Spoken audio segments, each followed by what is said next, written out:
Hello and welcome to another Volume 1 Community Live.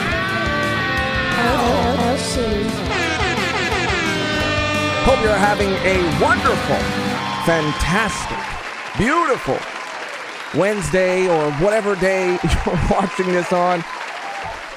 It's going to be a bit of a yap fest today, not going to lie. Megan is handling some life stuff today. She will be back for the new One Piece chapter tomorrow. So for the sake of being consistent and going live every single Wednesday with the community, I'm here today to hold down the fort. All right, Comic-Con just happened and a lot of news came out. And I've been seeing, there's some big headlines that I've been seeing over and over and over. And some of those headlines are pretty crazy. And maybe we'll talk about some of those things later in the stream. But there are also some other things that, I think are pretty cool. I'd like to talk about, but that, don't seem to be getting as much attention. Obviously, there are people who like the things that we're going to talk about here today and cover the things that we're going to talk about here today. But maybe it's just my feed. Maybe it's just the internet. But I feel like there are always like big things that take the spotlight. And we're here to give some of that spotlight back today. Before we get started though, first of all, welcome. Housekeeping stuff that I would like to get out of the way. We had our watch party, our Code Geass Lelouch of the Resurrection watch party last Friday. It was super fun. It was awesome. And the uncut reaction to that movie is available to our Patreon and YouTube members. And afterwards, we did what we usually do. Sorry, I'm just trying to get comfortable. It's freaking hot. And just kind of hung out and played some games. We played Jackbox, finally. Got to hang out with everybody. It was a lot of fun. And during that sort of like hangout sesh, we decided to do it again next month. So I'm just trying to give everybody a little bit of a heads up because I know we're usually on the shorter side of things in terms of like how much notice we give people. But August 23rd, okay? August 23rd, we're going to be doing it again. I don't know exactly what we're going to be watching. I think we're going to be watching the Gurren Lagann movie because we got a comment on Volume 1 Plus about wishing that we had watched some of that stuff or the movie at least. And I think at the time it was because it was coming out in theaters near us, the movie. And we thought it would be really cool to go see it in theaters. But I don't know what ended up happening and we didn't end up going to see it. So we never ended up watching it.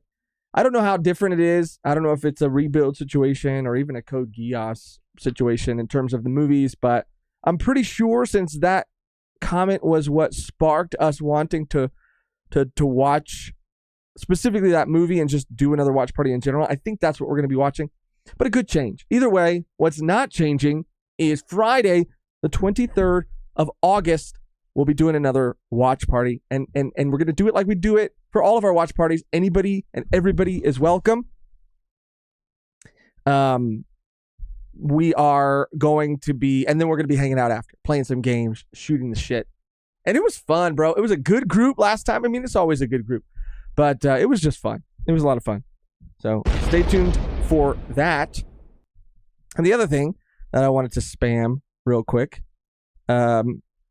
Josh, first of name, no Megan to rein him in. That is why I put Yap Fest in the title.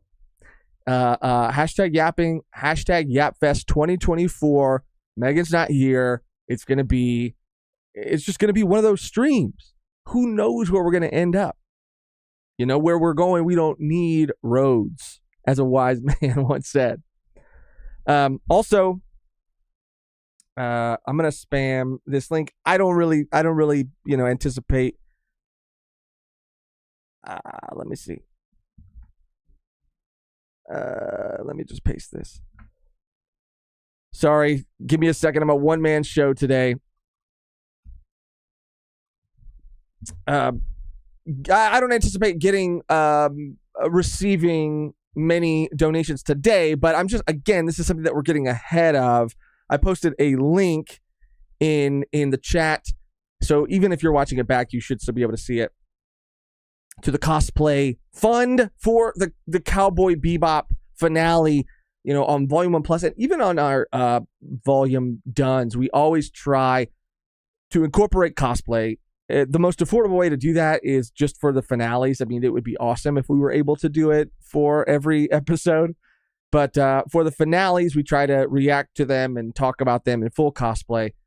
And, every time we do that, we reach out and we ask our community for a little bit of help. Anything that you can spare makes a difference and matters and helps, because, we're not the biggest channel in the world, but we have a strong, tight-knit, and I'll say it, awesome community. So, if you're willing and able to donate any amount, cool. If not, cool. Just putting it there for anybody who wants to help out. And again, we're just doing it now. We're halfway through. So we recorded 2 videos, which means 4 episodes yesterday, because we're trying to stay ahead of things so that we can stay ahead for the members and all that.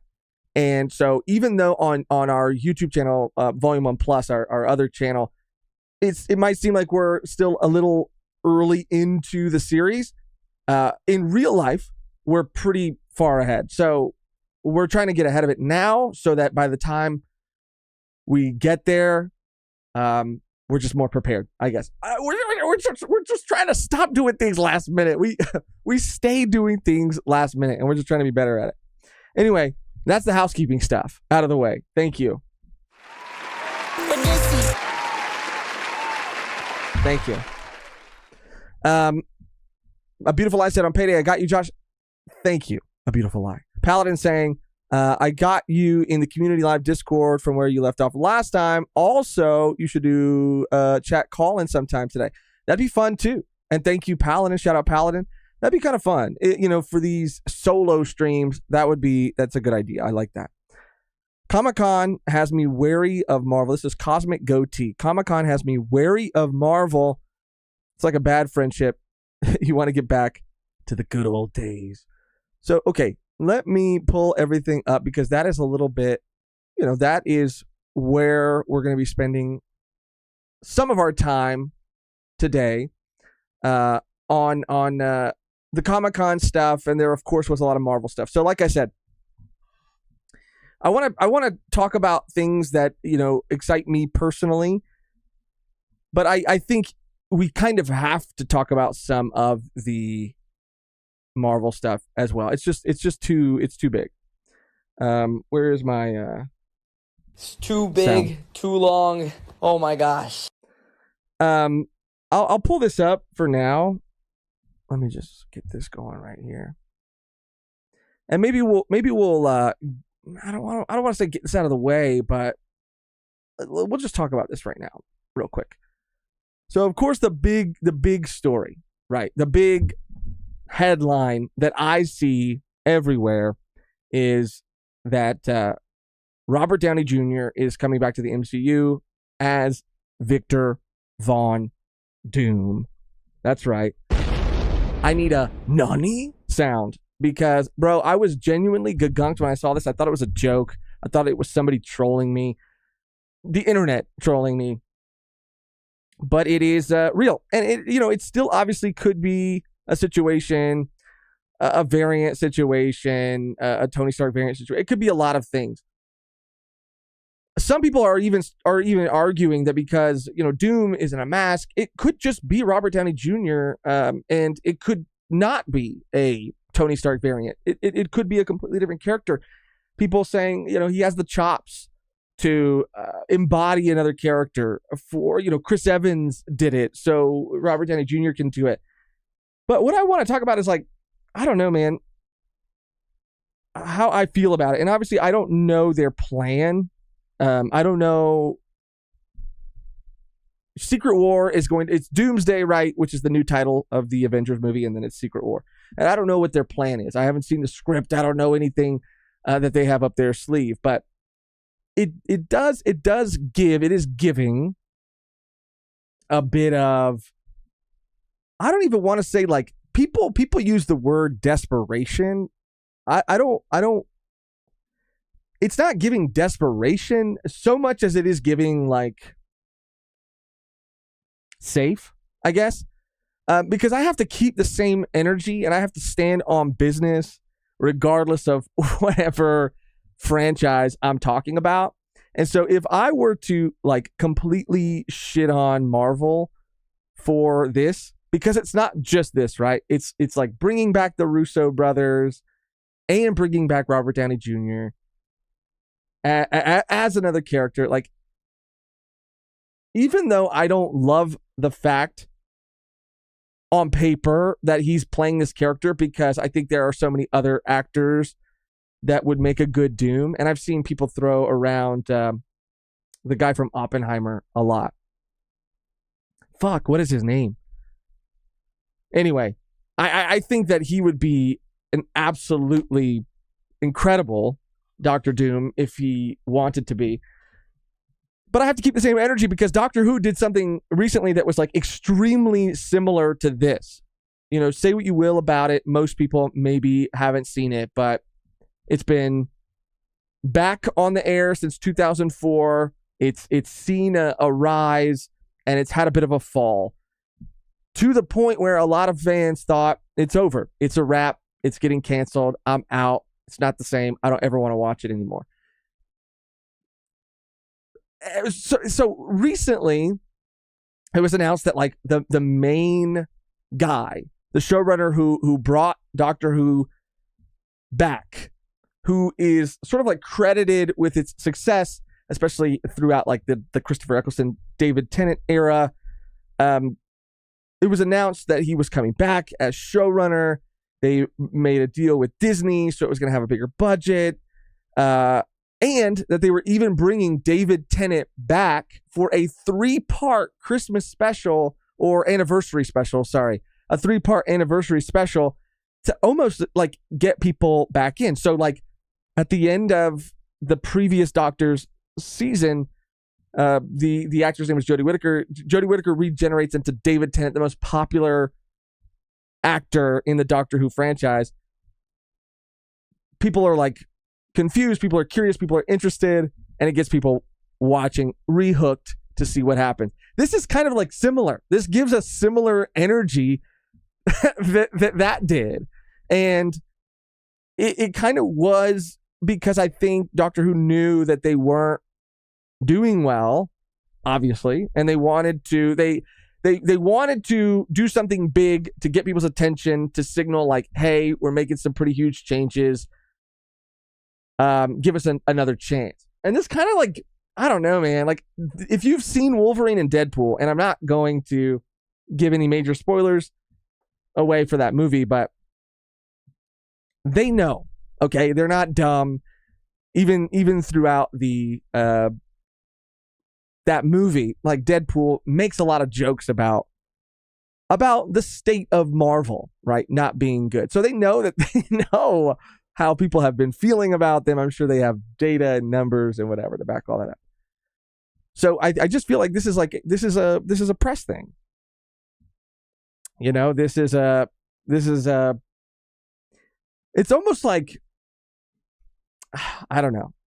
I don't know the right term for it, but it's just a way to get people's attention regardless of how it ends up playing out, you know. Am I curious? Sure. Am I excited? I don't know if I would use that word. And do I hope that they have something up their sleeve with this? Personally, I do. I hope that it's either, like, I hope that there's a really solid reason for it and a really good, like, story reason for it. And it's not just, we need to get people back. We need something to shock people. We need something to break through the noise. We need to get people's attention. But for Robert Downey Jr. to want to come back, it must be something pretty interesting. For the Russo brothers to be on board, it must be something pretty interesting. So I don't know. we shall see. Obviously, I'm going to look at the chat right now, see what you guys are thinking and how you guys are feeling about it. But yeah. A Beautiful Life said Marvel movies have been mid lately, but their casting has always been on point. Cillian Murphy is the guy. I just saw episode 7 of the new Doctor Who. It was so good. I think episode 7, Doran, and correct me if I'm wrong, is the penultimate episode, which is a fantastic episode. Let me know how you feel when you finish episode 8, if that is the last one. James said, you mean Disney's Doctor Who did something similar to Disney's Marvel? That's so funny. Yeah, I mean, I forget because it's newer that Doctor Who has been acquired by them. I mean, it's just Disney doing, I guess, Disney shit.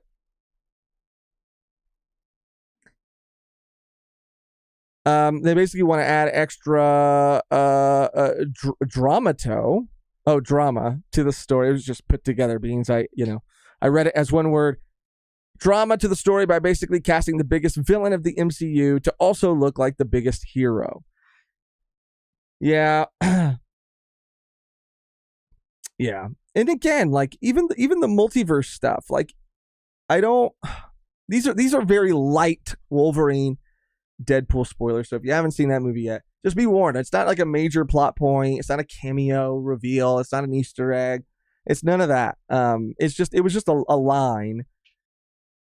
And I won't even really give context to that line, but Deadpool says something during that movie about the multiverse and essentially says, like, can we just be done with this? And I don't know how much of that is like just a funny joke that exists in that movie and won't, but there are a lot of things in that movie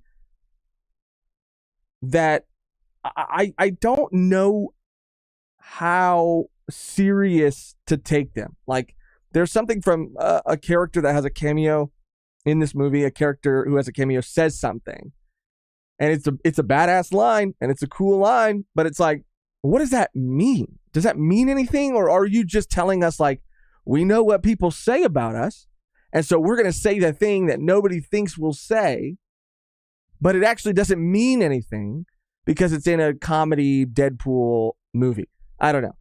But, they're aware that there is a lot of multiverse fatigue. So is it going to be really, and bro, even the variant shit, the multiverse shit, like, is it going to be, I don't know, anticlimactic if it's like, oh yeah, this is, because, okay, there is a story in the comics where, and you could think a YouTube short for this information. There's a story in the comics where, like, it's a what if story where Tony is roommates with Doctor Doom and something happens and Tony ends up kind of becoming, Doom puts his mind into Tony Stark's body, right? And so continues to the whole pitch, I guess, for the run is someone who has like the means, who has like the public persona of Tony Stark, but like with Victor Von Doom's like mind. But also Victor Von Doom is like fucking that guy too. Like, I don't know. He doesn't really, I don't know what he could really gain by being in the body of Tony Stark. Anyway, neither here nor there. So people are saying that like that could be inspiration for this, but it's like, bro, enough. Just like, I understand the argument, and I also don't know where I fall exactly because the character Victor Von Doom is also incredibly interesting, like on their own, and where they go, and sort of like the reaches of the heights that they reach, I should say, over the course of like run after run after run. It is like so fun to read, and they're just such a great character. I'm not gonna lie, I was not excited, but I think I'm not supposed to be. I think it's supposed to be divisive because that's what gets people talking, right? So I don't know. We'll see. But let the record show on this day, that what is it, July 31st, 2024, I was on the fence about this announcement.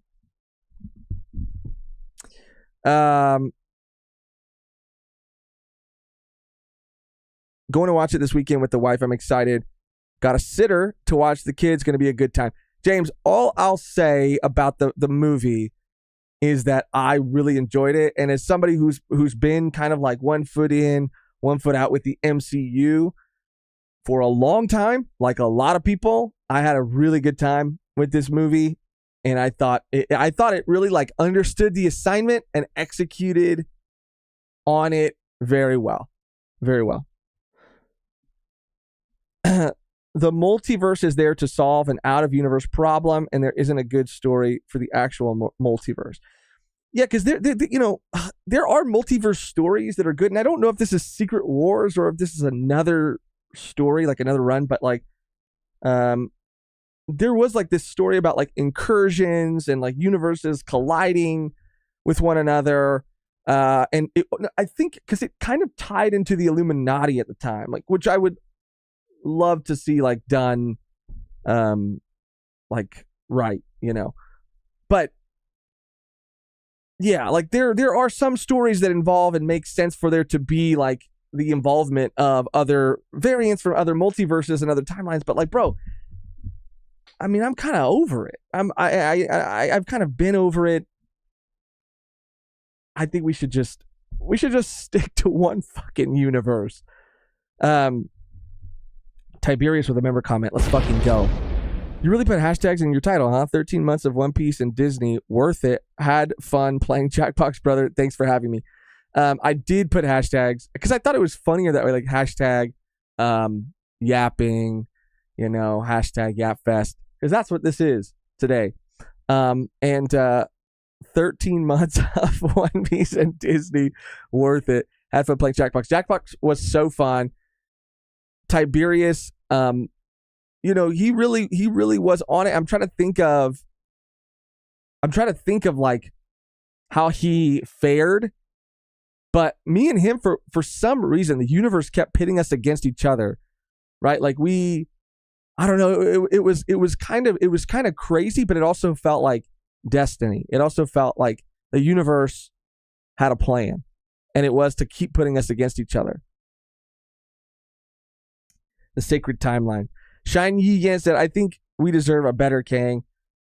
Yeah. You know what's so fucked up about the whole Kang and Jonathan Majors situation?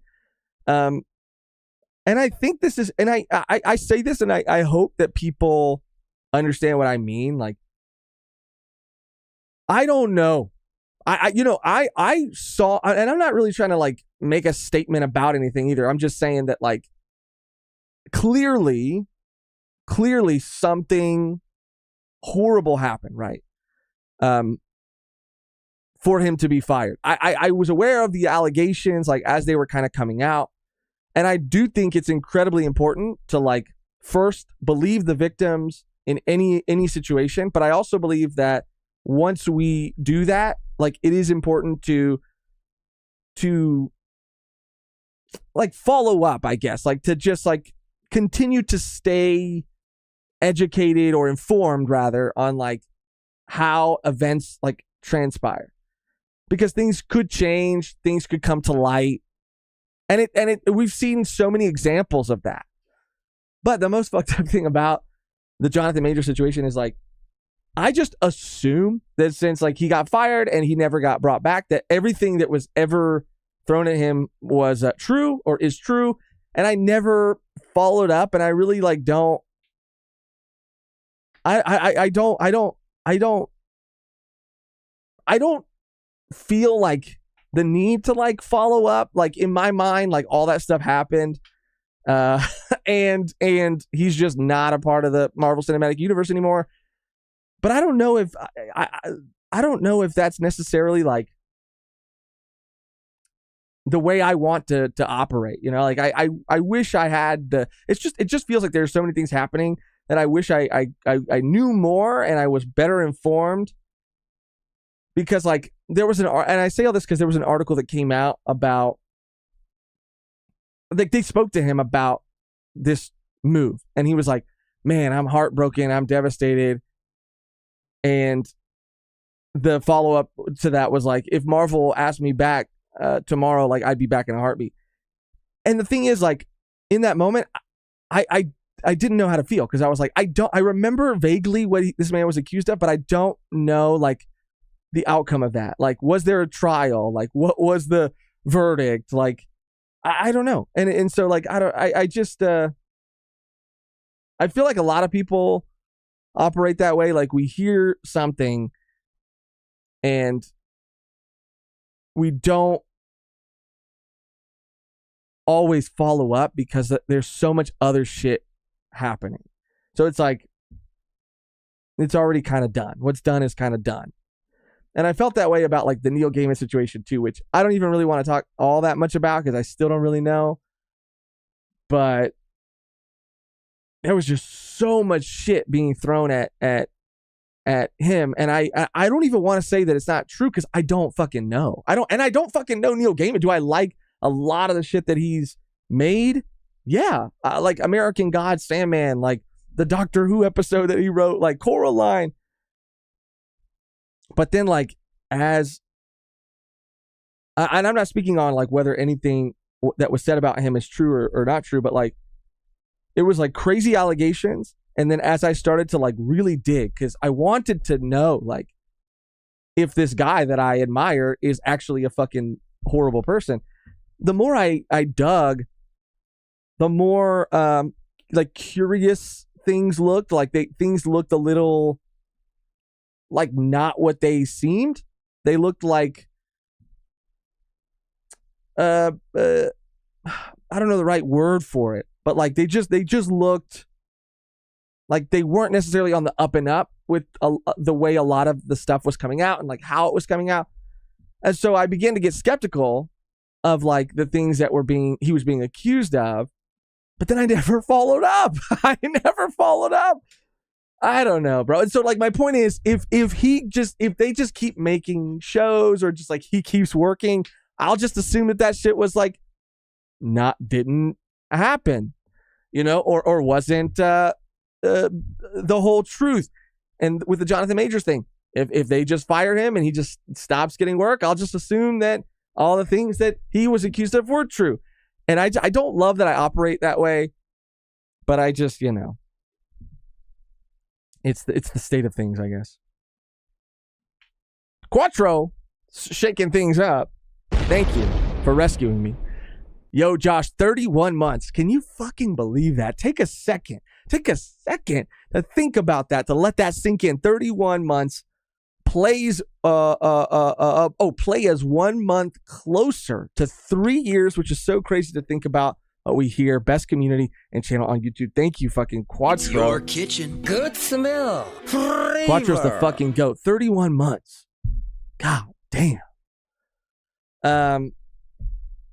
Shine Ye Int, member for 20 months. Let's go.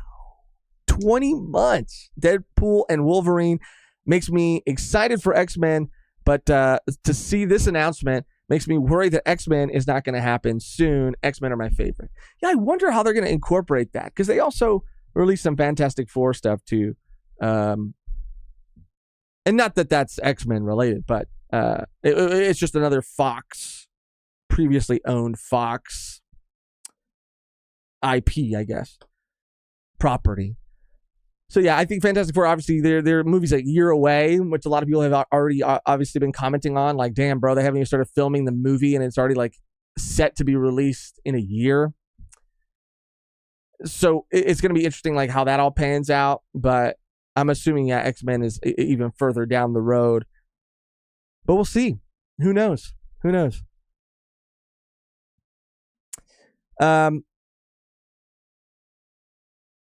Yeah. James said, if I had to guess, because I'm interested about this in this stuff, and you know, I know this is not, like, the most fun conversation to have necessarily, and I'll move on, I promise. But I am interested in these kind of conversations because I feel like most people don't want to talk about these things because either A, they don't really care, or B, like, I don't know, they're worried about saying something wrong. But, like, I don't know. It's interesting to me because it's, like, how we operate, like, socially,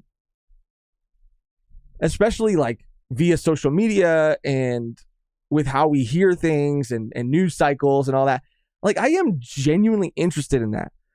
There's a study. There's a fucking and I'm an idiot and I probably shouldn't be talking about things like this, but there's a name for this study, right? For this type of curiosity. So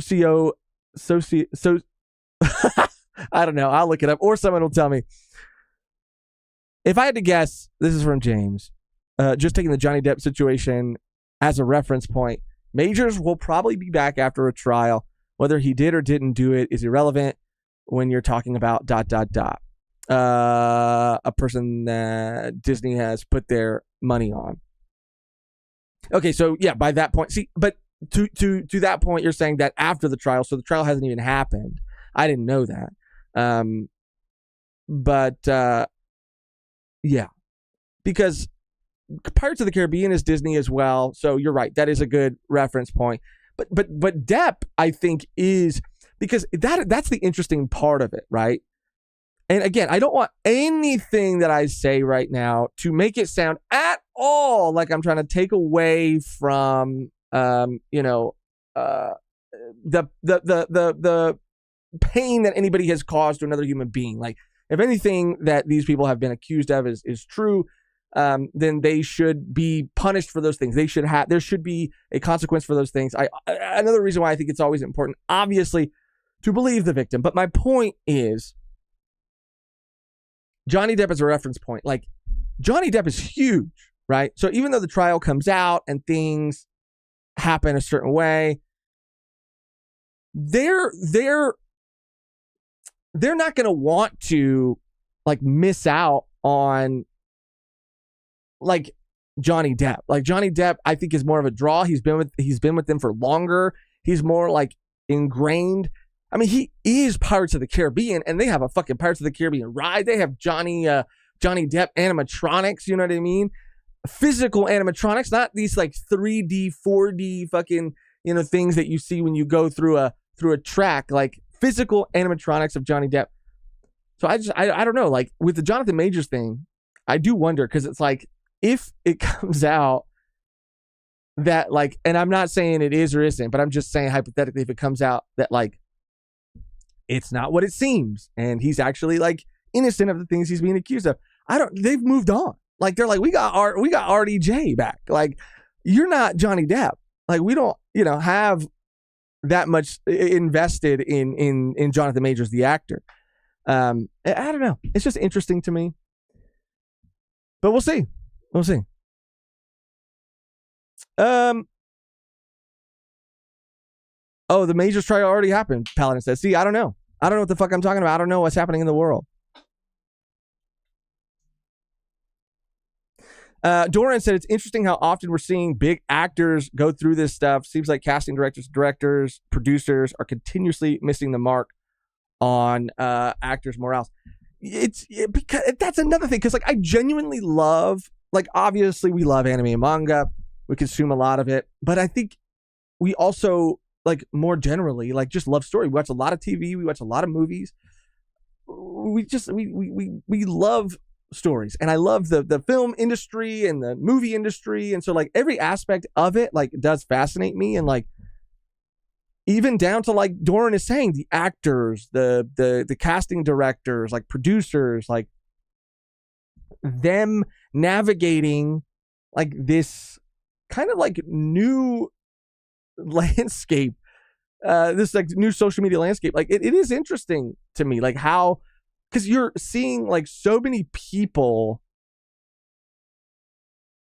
you're seeing so many, like we're getting to a point now where we're seeing, it's been happening for so long, we're seeing people learn from other people's mistakes when like handling certain things, or just like doing things differently in general, whether they're for like better or for worse. And I know this is not like an internet drama channel, but I it's just top of my mind because, you know, YouTube has been sprinkling it throughout my algorithm or like shorts or whatever.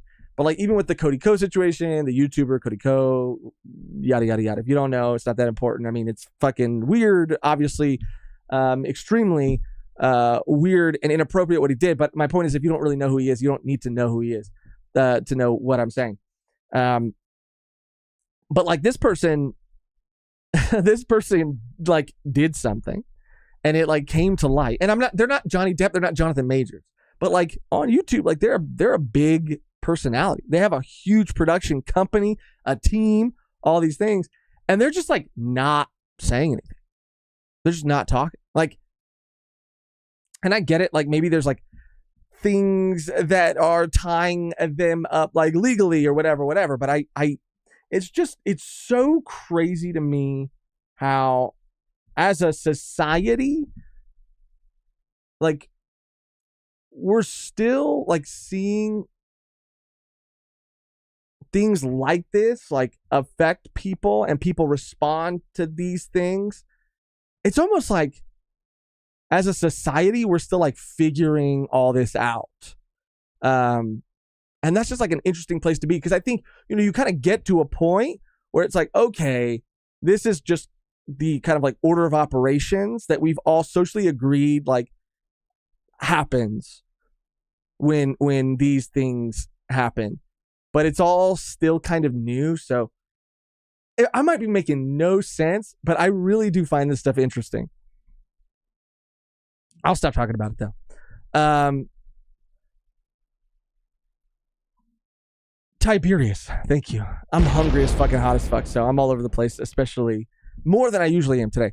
Hashtag One Piece. Hashtag am I right? Egghead crazy. Moving on. That's a good move on. Just like general blanket statement that I can just pull out of my ass at any point.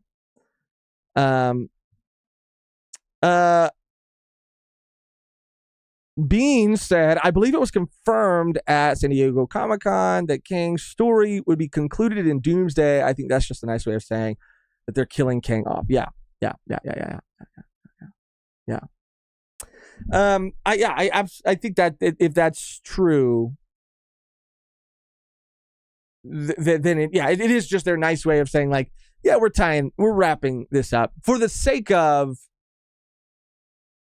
people go, because that's the other thing I think about sometimes, and I'm so sorry, but this is sometimes what we get into on these streams.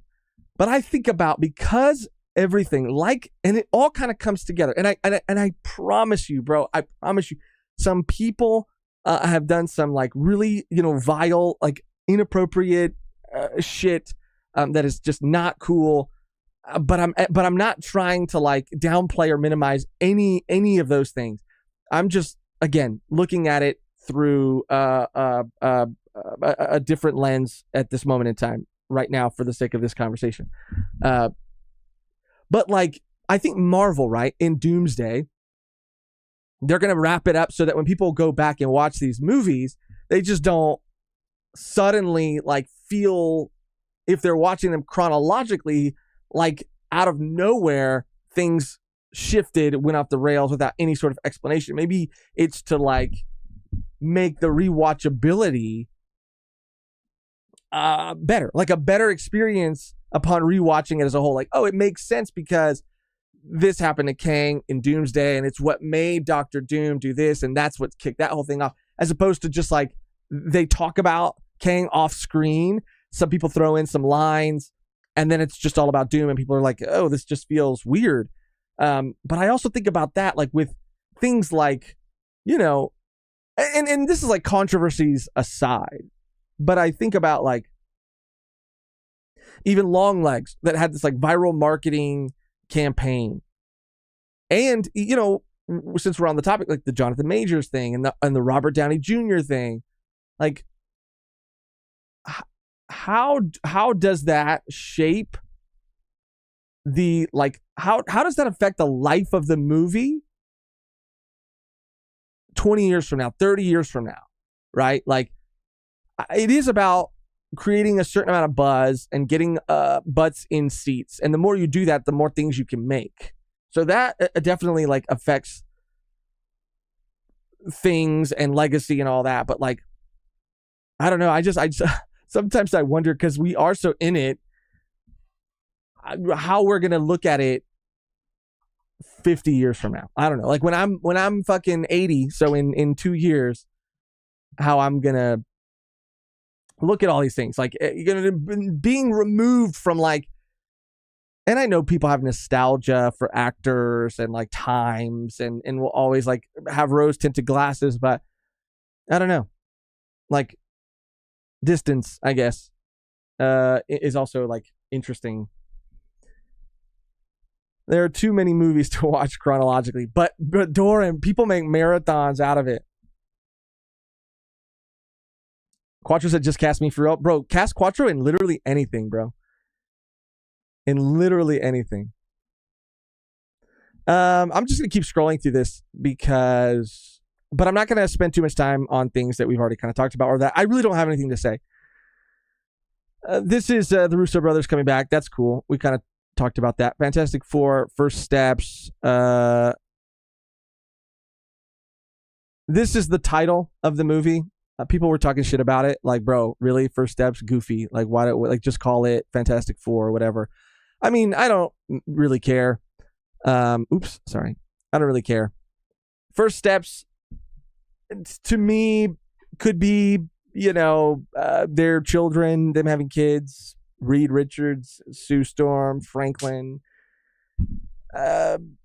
whatever their daughter's name is, Latveria, whatever her name is.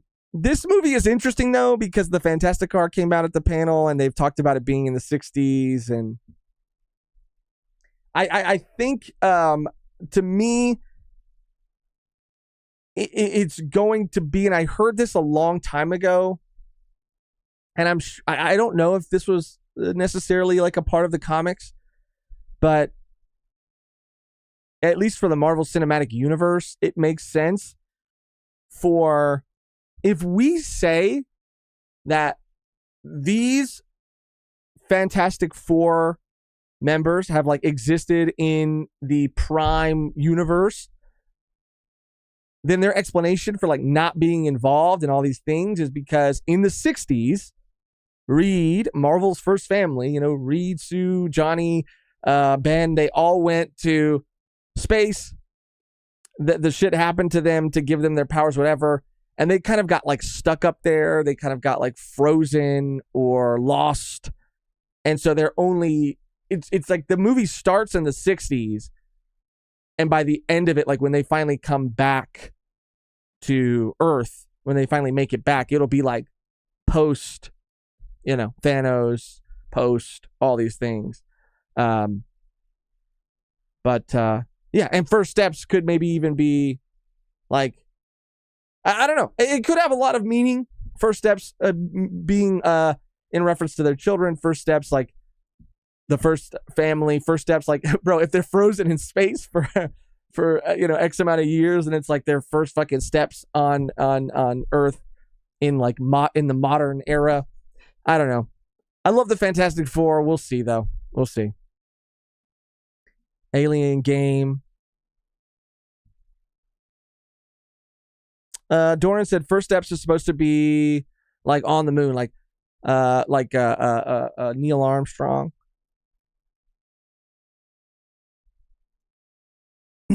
First Steps on the moon. Okay, yeah. Bean said it's in a different universe. Has that been confirmed? Even Shine Yi is saying I don't think it takes place in the same universe. Okay, maybe it doesn't then. Maybe I'm tripping. But I just mean that, like, if they wanted it to, I guess that's how it could, but it also might not. But they're coming into the prime, like the main universe, I would assume, right? Earth, whatever it is, 3, whatever. Okay. Even Doran's saying, yeah, it's a different universe. Okay. So, yeah, interesting. 617, I think is what it is. 617. I love the Fantastic Four. I genuinely do. I think that 95% of the cast is perfect. But I don't know. I'm just very interested to see the direction that it's going. I like the 60s direction. I think that it works. I don't know. It's just is Marvel going to start getting back on the right track for me personally? That's what I'm on the fence about. I don't know. Since Galactus is the villain of the movie and they're in a different universe, I would not be surprised if their Earth is destroyed and they come to the MCU. That also works. Like literally, that is probably what's going to happen. But anything could. Anything could. I know nobody gives a fuck about this, but this was in the thumbnail and I have to talk about it. Because this trailer was also released at Comic-Con and it's for Interview with the Vampire. It's like a teaser for Interview with the Vampire Season 3. I know that there are not a lot of people who have seen this show or care, but like, please humor me. It's like this and Doctor Who humor me, because I genuinely believe that this is one of the best vampire shows I've seen, period. It is so good, extremely well acted, extremely well written. And I just feel like it's kind of slept on, you know? Anyway, this came out. Obviously, Interview with the Vampire Season 3, based on the Anne Rice books. This is for Season 3, Season 1, and Season 2. It kind of follow the movies a bit if you've seen the movies, but it finally seems like in Season 3 we're going into uncharted territory. We're seeing more Lestat in his like final form. You know what I mean? I recommend this show to everybody. It's the gayest, just like most epic, like it's just like gay vampires being like awesome and being like, it's drama, it's tea, but it's also fucking like cutthroat and ruthless and emotional and gut wrenching. I can't speak highly enough of this show. I remember we talked about it on a Volume 1 Extra or something a while ago when like Season 1 was coming out. We're like, bro, this show's so good. And there were some people saying that they were on the fence about it because of like, I guess like Anne Rice, like her estate's like feelings on it, or there was like some drama. But between like Anne Rice's estate, specifically I think her son and the show, but I think it's because it was over like a rights thing, and either she sold the rights or he sold the rights, and it didn't allow them to like have creative input on it. And I think they were upset about that. I don't know. But Conrad Corbel, oh brother, I'm scared. I'm scared. Interesting with Midpire. Interesting with a Midpire and Doctor Who cares. Am I right, chat? Interesting with a Midpire. So it's like, maybe if it was like Interview with a Midpire, maybe that's what you were going for. Interview with a Midpire and Doctor Who cares. Am I right, chat? That was good. You fucking got me. And it hurt. It hurt. It hurt. Conrad. Because even Conrad following up, chat did not back me up. You still got me. You still got me. Dorna said, I'll watch it if you're recommending it.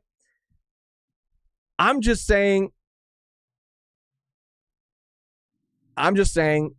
that, and Doran, I think that if you like how I pitched it, then you'll like it, because that's what it is. Like, it's very it's very spicy. Like, it's very spicy, and you kind of have like, it is dealing with and does portray, I'll say like this, and I don't want to give it away, but because it is a twist. But there's another series on Netflix by the horror guy who did like Bly Manor and all that. He has a show about vampires, and I don't want to give the name of the show away, because if you don't know that the show is about vampires before watching the show, it's a cool reveal. But this and that are my two favorite like vampire things outside of like Gary Oldman's Dracula with Keanu Reeves. But it's a relationship between two people, and they're hurting and they're kind of toxic. But it's the actors I think are great. Grey Worm from Game of Thrones is Louis, and the guy you see here in the thumbnail, Sam Reed, who I haven't seen before, is Lestat. And of course you get Claudia, Armand, you get all these other vampires throughout, but season 1 and season 2 kind of cover the events of the movies. And season 3, I didn't know this, but like we're now in like modern day, and Lestat, like in the books, apparently has like a rock star era where he just decides to become a like an actual rock star. And it looks like they're going in that direction. And I was talking to Megan about it, that I feel like, because this show is very gothic, and I feel like most shows that would have adapted this story would have not gone this direction, because it is such a like turn. But the fact that they're like committing to it just like reinforces why I love this show so much, because their commitment to like not just the source material, but like even if it's like wild and fucking out there, like they'll do it and they'll make it work. And I just feel like most shows, out of fear of like changing their tone or direction, like wouldn't do this. Because if you've watched the show up until this point and then you watch this season 3 teaser, you're like, oh my God, this might be a different show. But I love that. And I just think more people need to be talking about this show because it's that good. Give me 1 second. You can look at this man's beautiful face.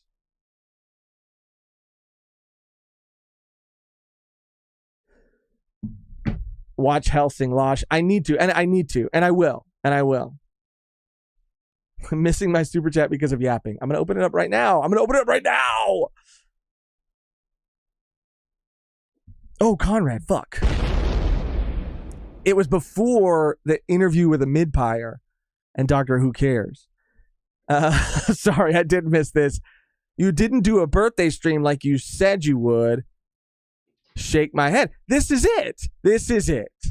You didn't do a birthday stream like you said. I mean, my birthday was in December, so it's super, super late, but consider this my birthday stream. We're celebrating it now at the end of July, beginning of August. And Conrad again. It's your kitchen. Bro, Losh for real. I'm donating to say Beautiful Lie is a hater and is Sabo and Longy Tier in Donald Trump's voice. I'm donating to say A Beautiful Lie is a hater and Sabo is Sabo and Longy Tier. I can't do a good Donald Trump impression, but there it is. The best one I got. Nico said, do I need to see the movies to get the show? No, the show redoes the movies. Like and as a matter of fact, it would actually be, it would not really work to your favor. It might confuse you even more, or you might, short answer, no.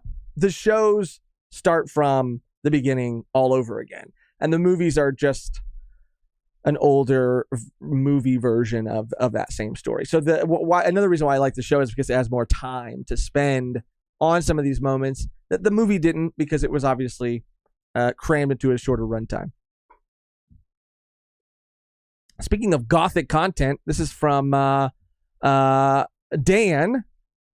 Speaking of gothic content, Josh, did you see the new Uzumaki trailer? Because my gosh, does it look good. I can't believe it's finally coming out after 4 years of delays. So yeah, I'm gonna come back because there was a lot of shit, right? These are like the big things.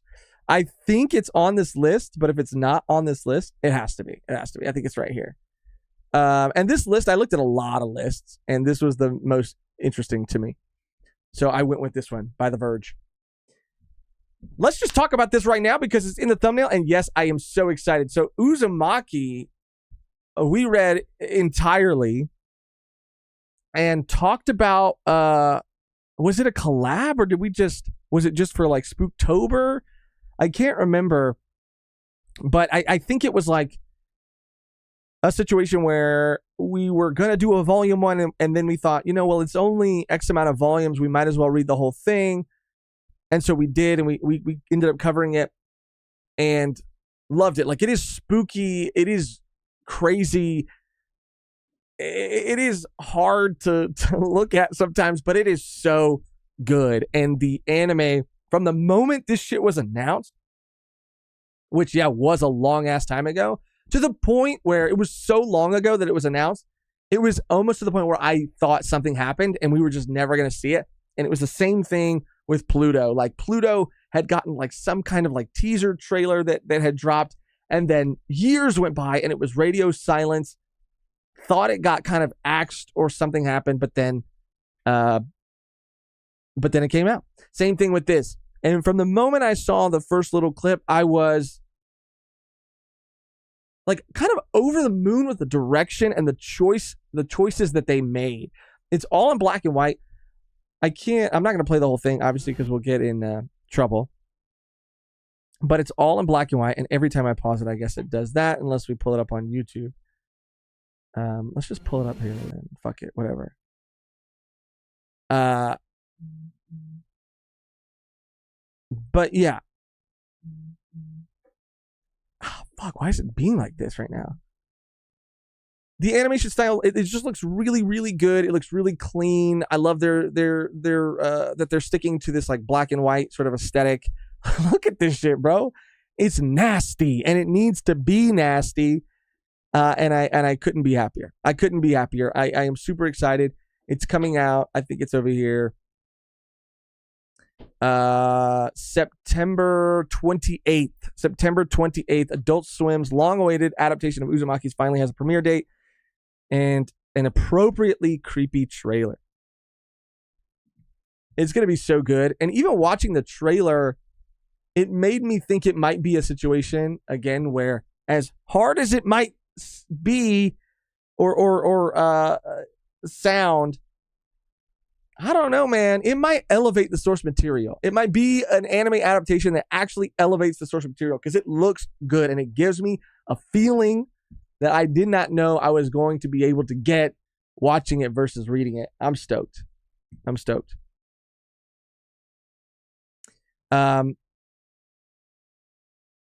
Conrad with another super chat. Thank you, Conrad. Please keep going off.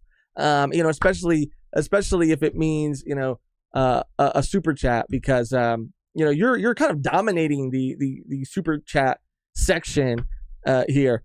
Not your birthday, mine, you fraud. Okay, well, maybe let's make him a little nicer.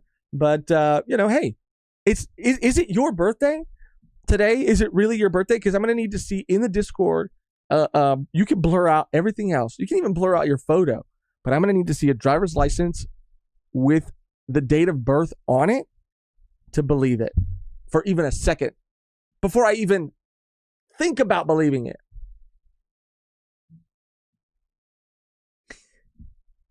Good horror anime. I love all the grains in it. Supposedly, Junji Ito was heavily involved in this anime adaptation. Not only is he going to be credited as the original character designer, but he even has a voice cameo in the show. That's awesome, dude. That's awesome. Because this man is a legend that deserves to be cherished, that deserves to be just like protected at all costs. It's like the meme, the Miyazaki versus Junji Ito, and how even though Junji Ito tells these stories with these like scary fucking like just like these ideas that are so scary and so like grotesque. He's the sweetest and nicest human being. Meanwhile, Miyazaki's like dream and whimsy, and he just fucking hates life. He's a nihilist that hates life. But, it kind of makes sense.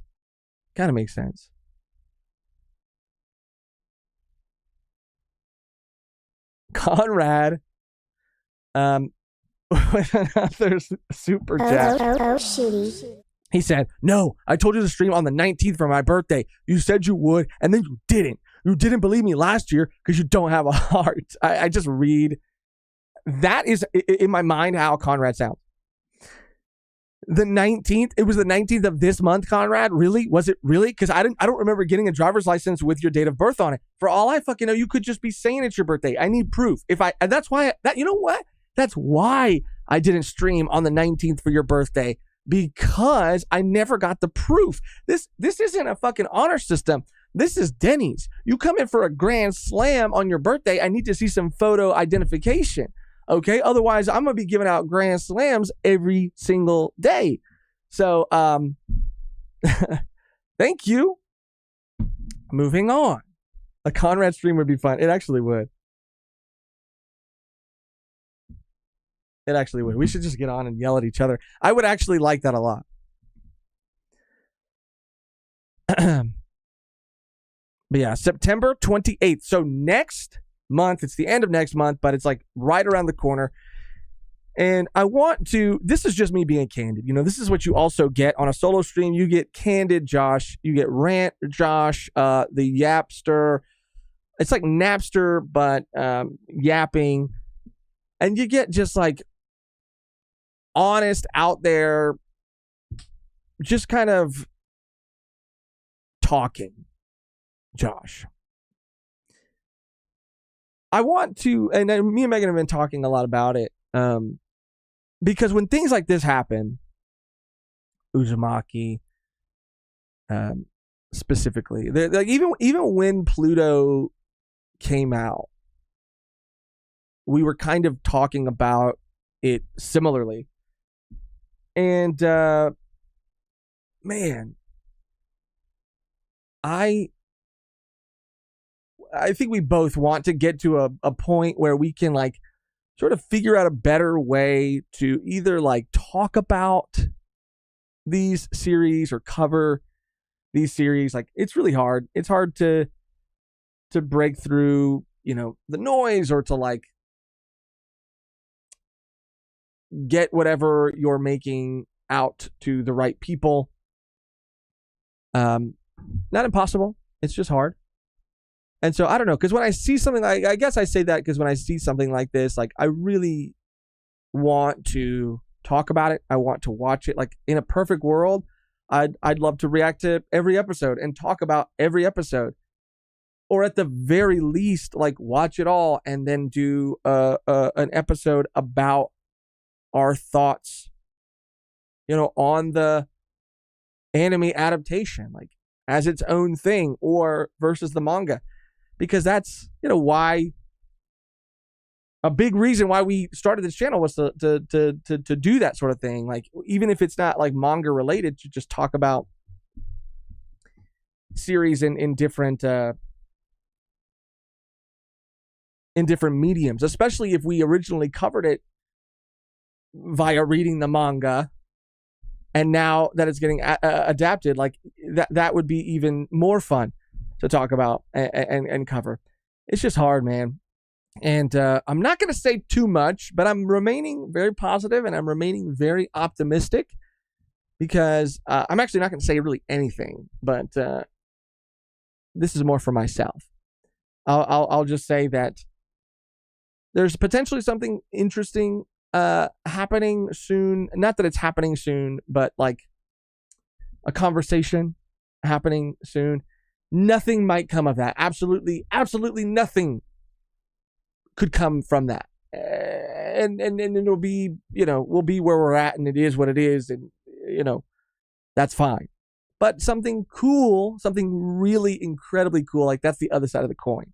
That's why I even bring it up at all, because the other side of that coin is like something really crazy, awesome, like the coolest thing in the world is on the other side of that coin. And so, I don't know. If it were to happen, this thing, it could mean some really cool stuff, but it might not. We'll see. But I look at this stuff, man, and you know, I want to talk about it, you know. Quattro. Shitty. Thank you for the super chat, Quattro. You're the fucking best. I don't see anybody else here with a 31 month long streak. Although I do see very impressive streaks from other people. Conrad might be one of them, but Conrad's streak is a different kind of streak. It's like, how long can he keep this energy up? You know, this like Conrad energy that he has. That's his streak. Quattro, those solo Josh streams will always be S tier V1 content. Thank you, dude. I really do appreciate that, because there are some times that I end these streams, and even though I genuinely love hanging out and talking to you guys, there are sometimes I walk away like, what the fuck was that? What the fuck was that?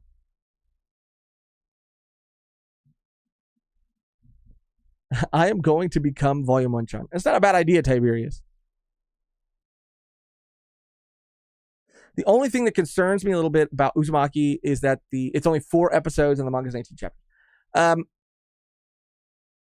I think it depends now. Do we know, Dan, and I could look it up right now, do we know if they are all going to be like your average episode length? Because Pluto, and it's a different, platform or whatever. But Pluto, each episode was an hour long. So I wonder if it's going to be a similar situation. Let me see. Let's see if we can look that up quickly together. Uzumaki anime episode length. How Uzumaki could work in only 4 episodes. This was from 5 years ago. Holy shit. So yeah, this has been in development for a long ass time. Okay. How long? Okay. For those not in the loop, this is from 2019. For those of you not in the loop, the upcoming Uzumaki anime is only going to be 4 episodes long, while the length of these episodes has not been confirmed, and it certainly isn't impossible that they'll be 44 minutes long. It is most likely that they will only be 22 minutes. Let me jump back to the chat and see if Dan has any information. You know, I have the exact as you, Josh. I guess it's possible that these episodes could be like 40 minutes each, but there's no confirmation. Okay, so there is still no confirmation. Spicy Kimchi gifted a membership. And speaking of streaks, that's another crazy streak right there. Remember, for 23 months. Shout out Spicy Kimchi, the GOAT. Thank you. By the way, Kimchi came in clutch on our watch party night with the Jackbox, like hosting everything. This man had every fucking game, pulled it up. Kimchi's the GOAT, for real. How good was that Hot D episode? Almost 2 years. Let's go. Hot D has been fucking crazy. Get the fuck out of here. Hot D has been so good. And you know what? There are people in my life, and I get it, Hot D ain't for everyone, but there are some people in my life, and they're inclined to their own opinion, but have said, it's a little slow. It's not, it's not as interesting as maybe the last season or even Game of Thrones. But I have to respectfully disagree and say that this shit has been fucking heat. Yes, are there some slower episodes?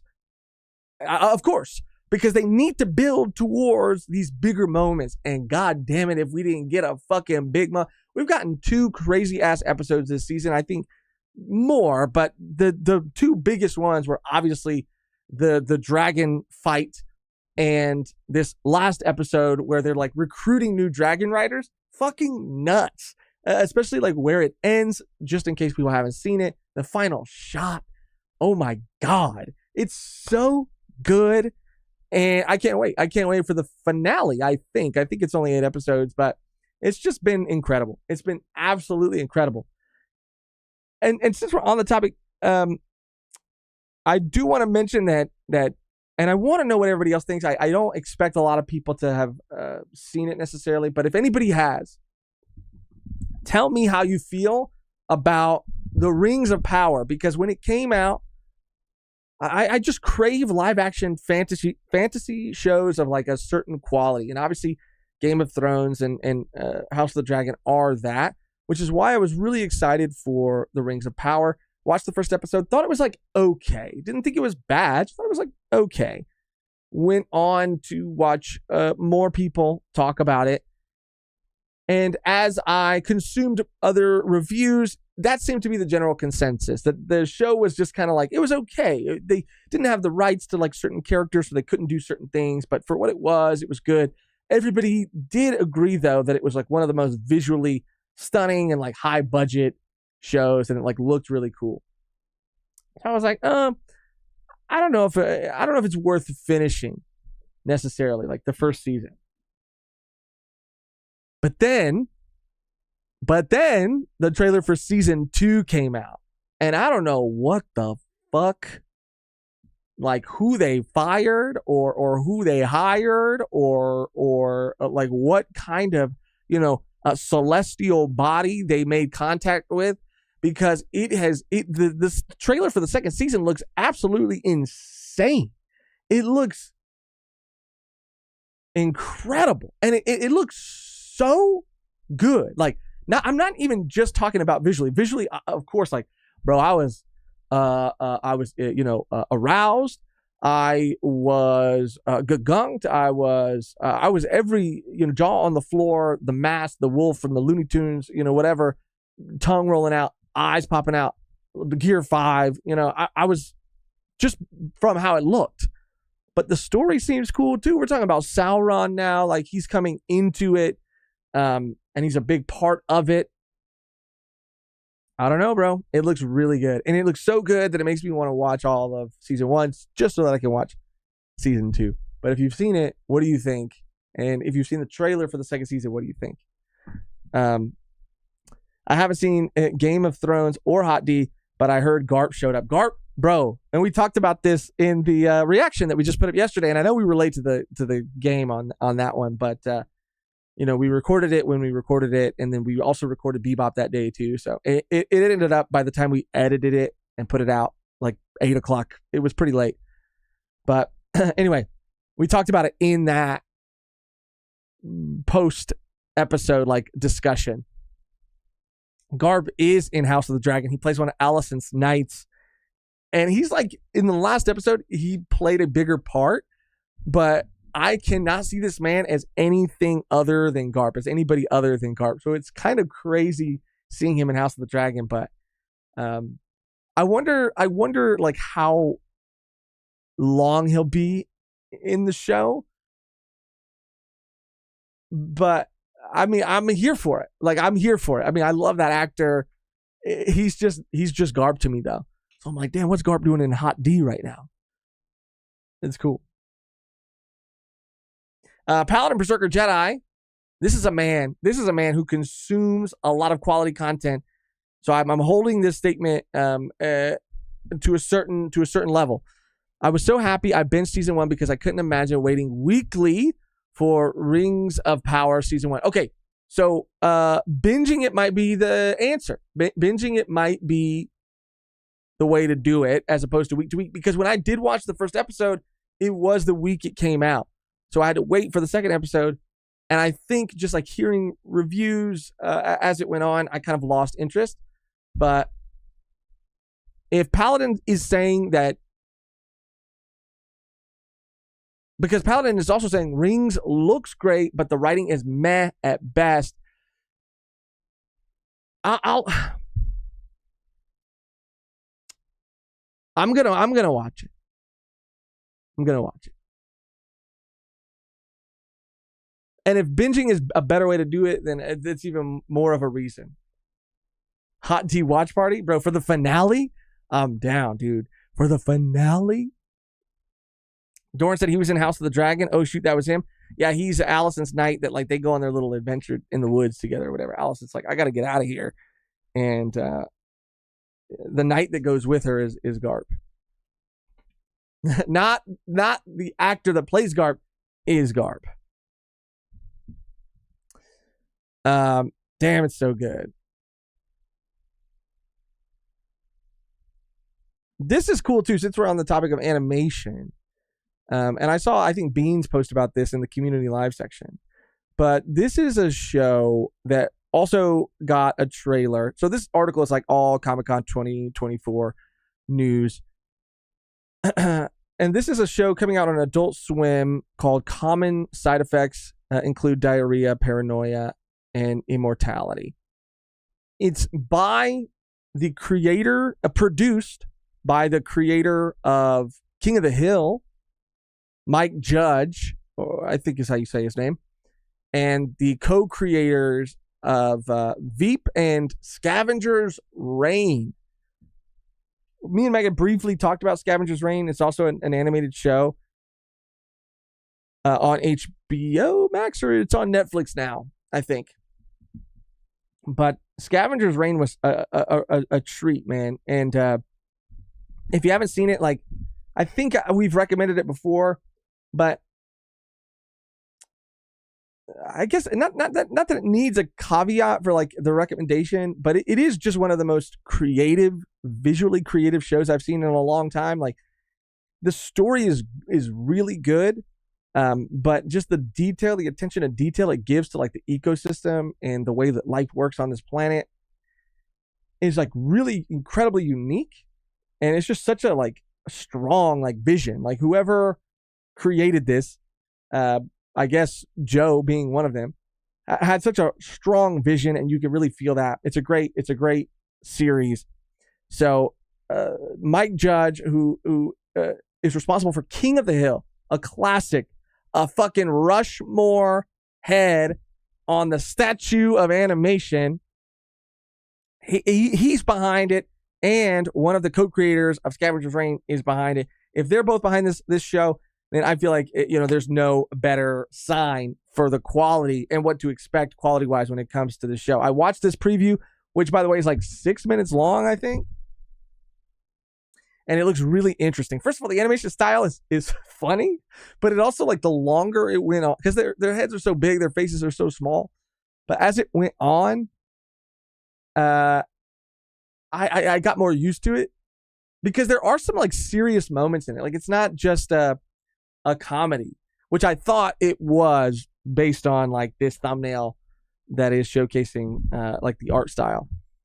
Just like a really quick synopsis for it is it opens in this preview with like this company giving this talk about like its new drug or something, and this guy in the thumbnail shows up to talk about like how they've ruined sort of like jungles or specific like areas of land to make this thing that they're making, or like, this company is destroying these rare plant life around the world.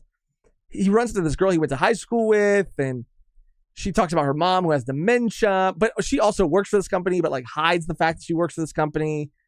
He like is telling her like, what if I told you there was a drug that could cure almost anything?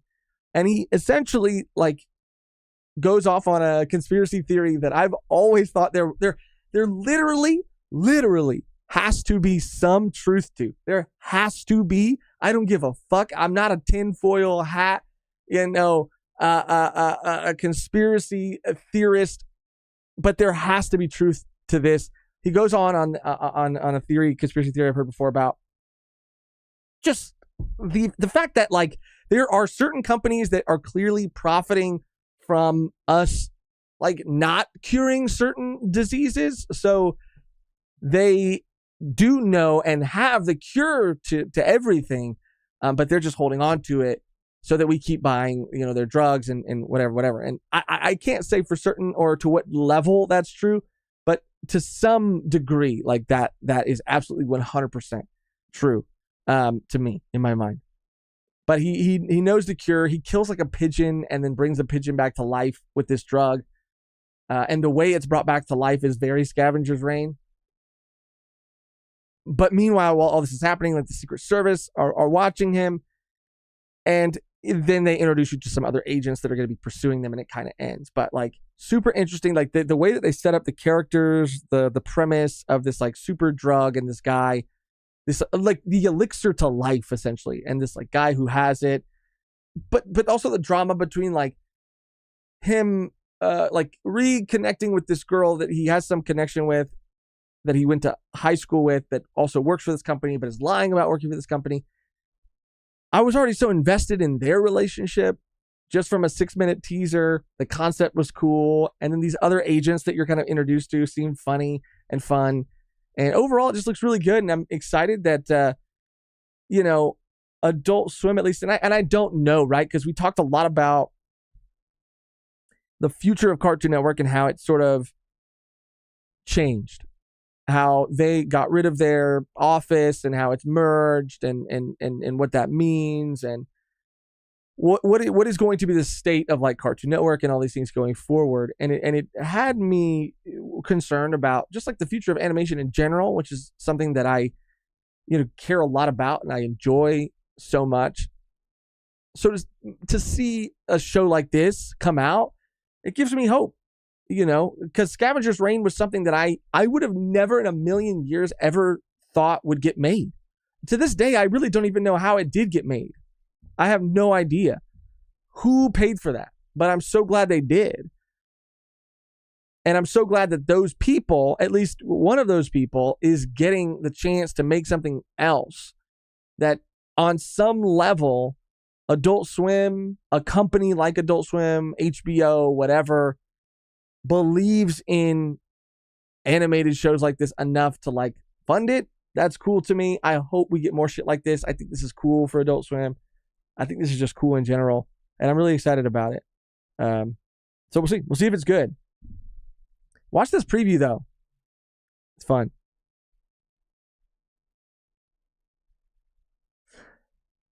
Doran said, Scavenger's Reign is beautiful and creative, but the writing is meh. I think that, and again, I think we talked about it before. The writing, to me, because I get that. But to me, it wasn't that the writing was meh. It was that the pacing was meh. Like the pacing could have been, and it's, kind of back to the Junji Ito thing. Like, Junji Ito, Uzumaki, rather, is going to be so short. That could maybe, if the episodes are a bit shorter, yes, it is more than anything concerning, but it could work to the show's favor. Because I feel like if Scavenger's Reign was literally just like 2 episodes shorter, it would have been much, much, much better. I'm not saying that the writing is like incredible, but to me personally, it wasn't that bad, which I guess is what meh is. But I just think it was the pacing for me more than anything.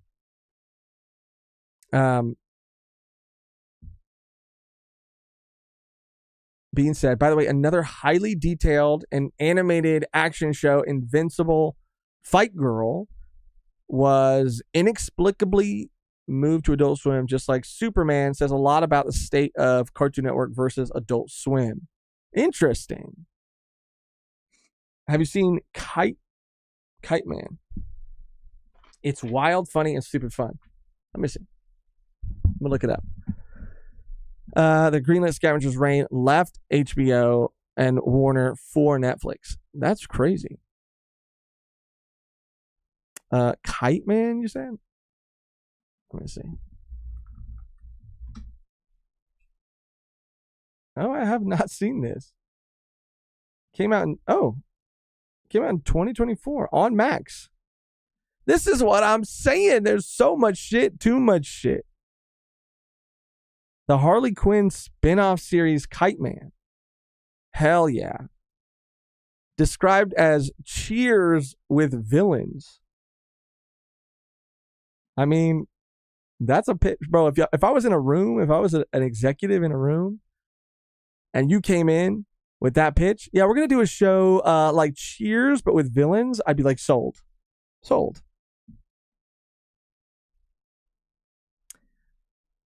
a little different from Harley while still being in the same universe. So we find him wanting to buy and run a bar. It creates a safe space for villains because no one wants them around. That's where we meet him. I like the concept of Cheers with villains, and it could make for some very interesting or entertaining storytelling, but he also explains that they will take certain aspects of the story seriously. Okay. I'm sold, dude. I'm sold.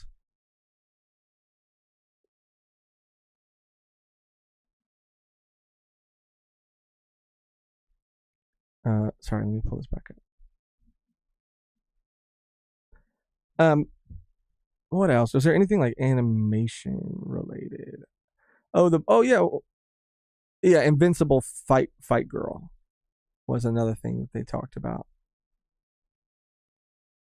at Comic-Con, which is another thing I haven't seen, and I didn't watch this before the stream, so I don't even really know much about it.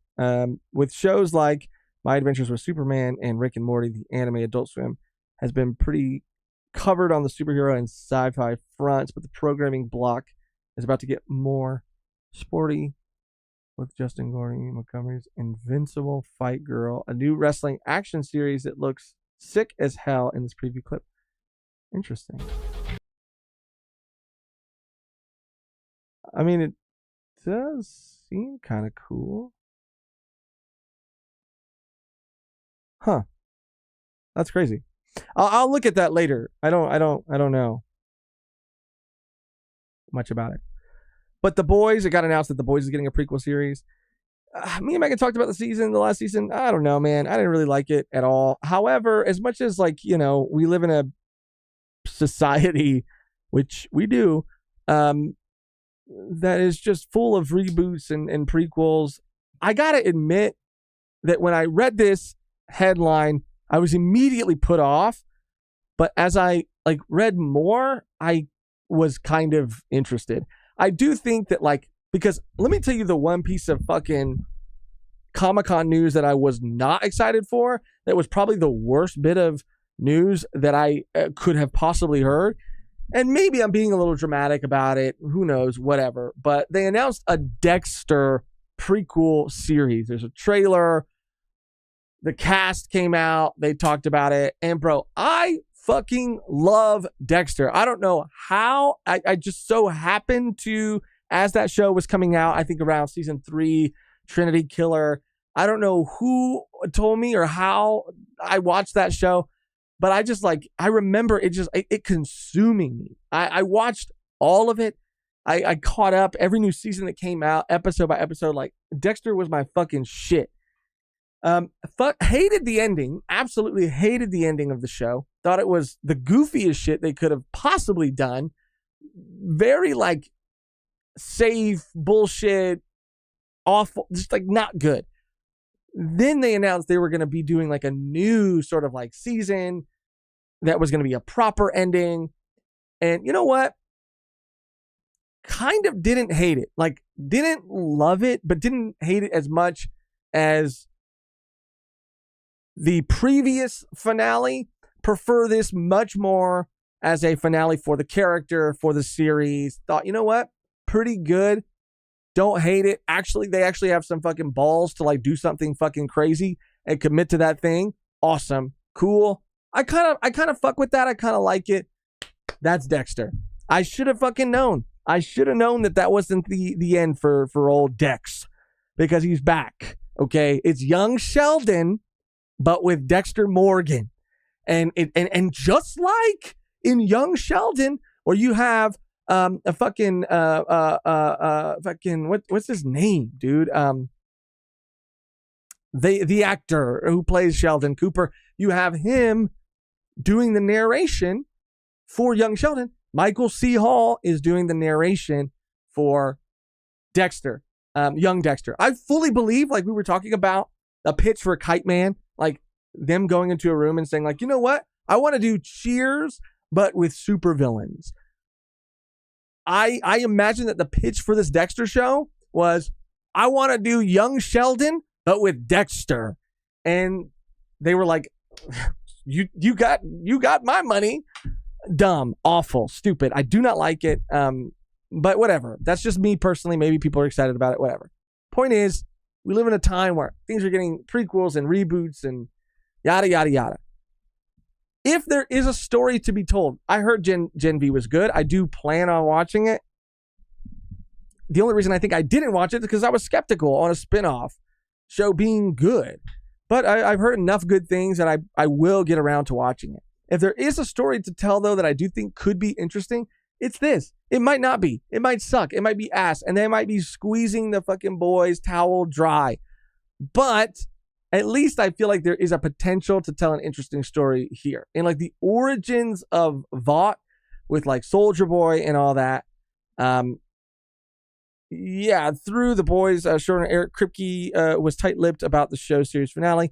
He was all too excited to bring actor Jensen Ackles on stage during a panel to announce the forthcoming arrival of Vought Rising, a new prequel series set in the 50s.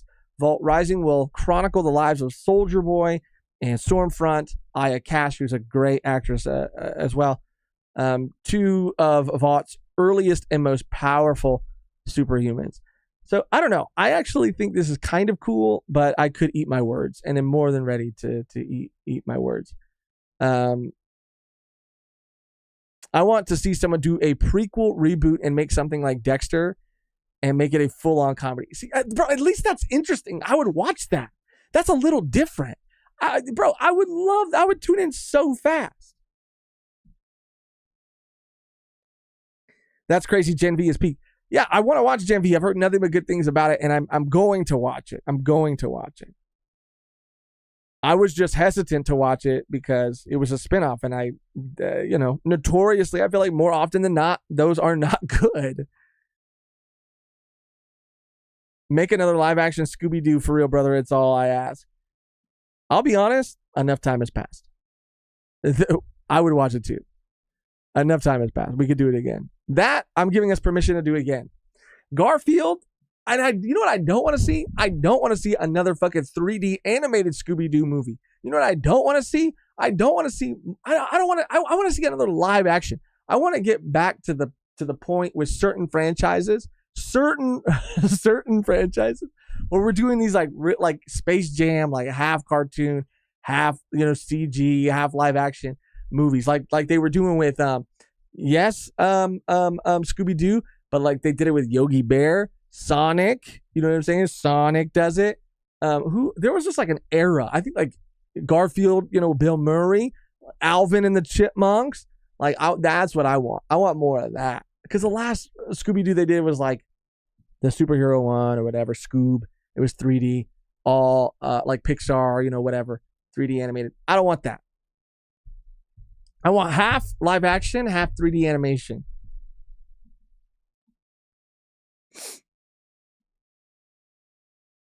Bring back the Peanuts and Snoopy, bro. Bro, that is the one thing. Yogi Bear was absolute doo-doo. That is one thing that is a cross I will fucking die on, dude. The Peanuts and Snoopy, I understand that people have these like very strong connections with Linus and Charlie and Peppermint Patty and Woodstock and Snoopy. But bro, to me, the Peanuts are fucking boring, bro. It's like the wah, wah, wah. They make fun of the adults and the way the adults talk. That's how all the fucking Peanuts talk to me. Wah, Charlie Brown, wah, wah, wah, Peppermint Patty, wah, wah. They're so vanilla to me. They're so boring to me. But you know what? I fully acknowledge that that's an L take. Bro, losh for real. And that the Peanuts are a classic, but like, bro, I don't make any more Peanuts anything. I don't need any more Peanuts anything. Okay? Don't say it, Josh. Don't say it. Calvin and Hobbes over the Peanuts? Absolutely. Absolutely. Wow, Josh has another bad take. Color me surprised. Are you going to replace Megan with a cartoon? I won't stand for it. It is going to still be Megan, but she will. It's like a VTuber situation, but she will be controlling, instead of a VTuber, a 2D anime style animated, avatar. It will be a CG model of like a hyper realistic CG model of herself. So think Scooby-Doo live action, think Yogi Bear live action, think Marmaduke. Marmaduke, I think they use a real dog. Alvin and the Chipmunks, Garfield, think that. They are boring. Quattro, the Halloween special, is a fucking certified hood classic. I get, I'm not saying they're not hood classics, that they're not like classics, period. But classic, you know what? Also, Classics are fucking boring, bro. If someone says something is a classic, like think about you know what else was a classic in high school? A fucking The Great Gatsby. A fucking the fucking what was it? Not Perks of Being a Wallflower. What's the other one? Mockingjay. That's Hunger Games. To Kill a Mockingbird. Classic. Also code word for boring. Although when Leo was in The Great Gatsby, that was the first time, and I'm not ashamed to admit it. That's the first time I was like, oh, I fucking get it. I get why this is good now. Before I didn't get it. Are you also getting a VTuber model, Josh? See, no, that's the thing. I'm not getting a VTuber model because I will be the John to her Garfield. So I'll be live action and she'll be CG. Oh, brother, he's trying to rile me up. That's all. I won't let him gaslight me. James with a super chat. Shout out, James. Thank you, James. Yo, see the dark horror style live action Scooby? No. Is that real? Hold on. Because I'm gonna say this too, since I'm on a roll with how I'm feeling right now about going on certain rants. I've seen a lot of people shitting on, because we're talking about horror Scooby-Doo. I've seen a lot of people shitting on the new Hellboy movie, The Crooked Man. Produced, mind you, by Mike Mignola, the creator of Hellboy. The Crooked Man being an actual story from the comics, a classic, if you will. And I'm looking at you, Quattro. The trailer for this movie looks absolutely fucking horrifying, like Evil Dead mixed with Hellboy, but it does look a little bit more low budget. And I don't love the look of Hellboy, but I've been seeing a lot of people talking shit about it because it looks low budget, it looks cheap, it looks like, ash, like garbage. But it looks to me like the most interesting and possibly the best Hellboy movie we will ever see. Again, because the creator is so closely involved, I think it works better as a more low budget movie, sticking closer to the source material. And it looks horrifying. It looks scary as fuck, gross as fuck. It looks amazing. The Crooked Man. There's a new trailer. Don't sleep on it. Just because Hellboy does look a little weird, don't sleep on it. Horror, live action, Scooby-Doo. Oh, fuck. Are you talking about Horror Island or are you talking about something else? Because Horror Island, or is it like an animated movie? Horror Island was like one of the fucking best live action movies I've ever seen, dude. Just saying the most hyperbolic statement. Genuinely though, also those movies were written by James Gunn, believe it or not. So good. I mean, this shit is like fucking classic right here. Let's keep talking about classics right here. Classic. I saw a movie about or a video, YouTube video, and I wish I remembered who made it. But essentially, like, the thesis for the video was that these movies were released in like the wrong order. Like, the first movie should have been the second movie, and the second movie should have been the first movie. And actually, it makes more sense chronologically to watch them that way. And they go off on this whole like tangent, but it makes sense because they are like in their hometown, and it is more grounded in the second movie. And it makes perfect sense. Sorry, my screen was bugging out. I just wanted to make sure it wasn't bugging out on the stream too. But this, you want to talk about classics, Quattro? This is a classic right here. Has it aged well? Not really. But it's a classic nonetheless.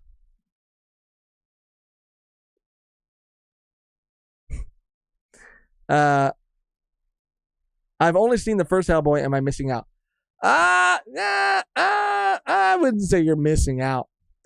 Being said, it just looks mid, Josh. No sauce, no flavor. They gave me bone with no meat. Are you talking? Wait. And Doran's saying it looks bad. Wait. Are you guys talking about The Crooked Man? And are you talking about the second trailer? Because I will admit. Hold on.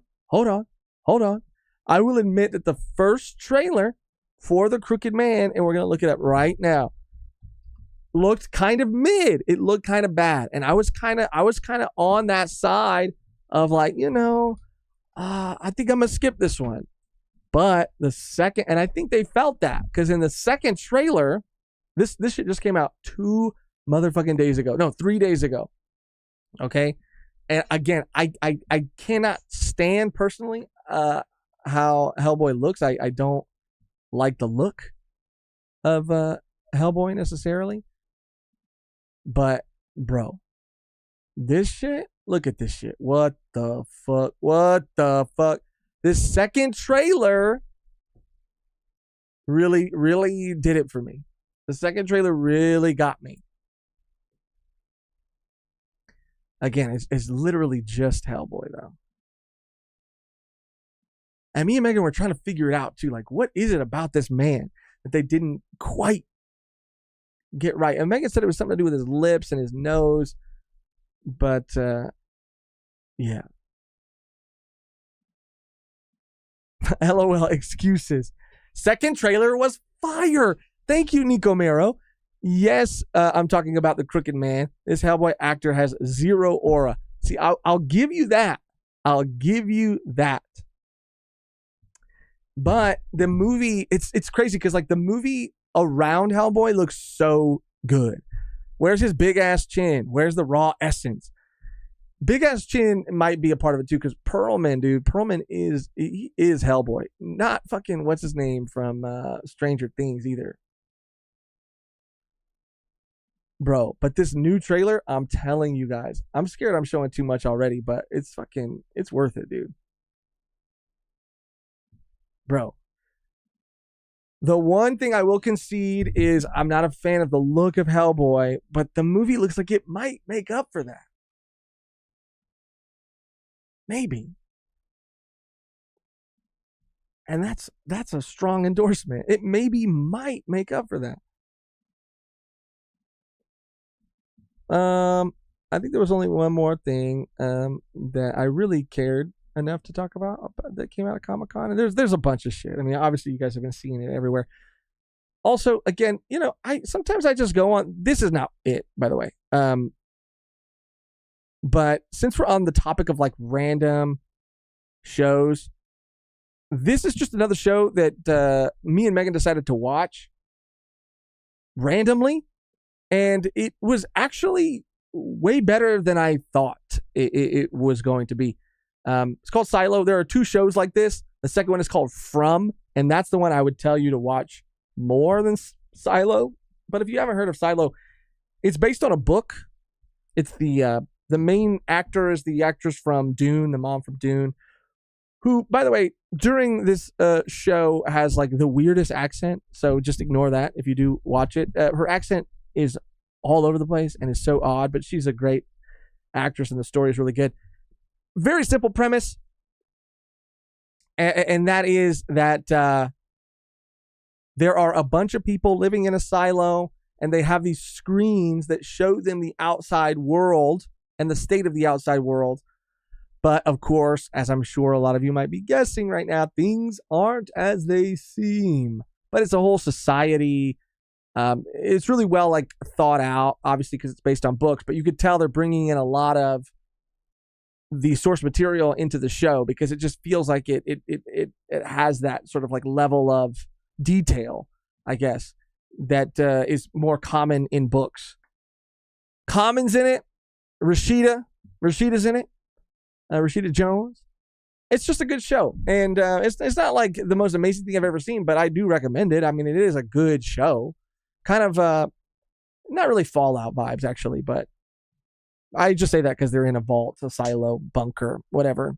But they have their own little society, their own little world, and it is good, and I do recommend it. But they got announced, season 2 got announced to be coming out in November at Comic-Con as well. That's exciting because Silo's a good show. A better show. You'll see me type it in right here. Is From. Now, me and Megan, I don't know, man. I have talked about the show a million times because I need you guys to know that I'm not messing around when I say this show is fucking lit, bro. And it's lit. And I don't even want to show you. I can't even show you the season 3 trailer because it's going to give too much away. But this is a conspiracy theory. You want to talk about red threads, red strings, bro. It made me fall back in love with like theory, like crafting almost, or like going to forums and because it's by one of the producers of Lost. So it has a lot of that, like how its mystery unravels is like kind of similar in the sense that it is a very slow burn. And I'll also say that the acting isn't great, but in a way, once you get past it, it kind of works in the show's favor because it is sort of like charming, but it's pretty bad. Like it's pretty bad, except for the main guy who is also in Lost. He's great. Most everybody else is kind of not good, but it becomes charming at a certain point, whatever. And also the mystery and the supernatural like elements of it are enough to like keep me watching. It made me fall back in love because when Westworld came out and there were some other shows at that time, but I remember Westworld being like a big one. And Lost, of course. Lost was a big one. Westworld was even a big one. But there was just this era for me personally where I was going on like all these forums and I was watching all these theory videos about like what could be actually happening, like looking at all these little details, these breakdowns. Like I was just consumed by theories of what is actually going on and trying to piece together myself like what is happening and talking to friends who watch the show about like what could be happening. And I hadn't felt that way in a long time until From. And From is just like, it's so fucking crazy, especially season 2. Season 2 like really ups the ante in a way that just, it feels right.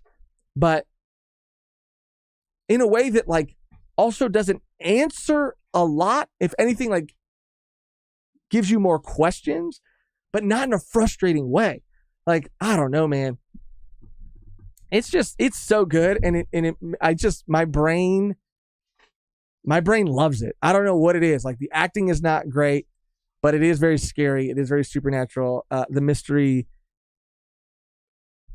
is just good. It's just good horror, suspense, thriller TV with bad acting. And season 3 got announced too. It's coming out in October. Yeah, no, the end of September. It should be here somewhere. Yeah, September 22nd.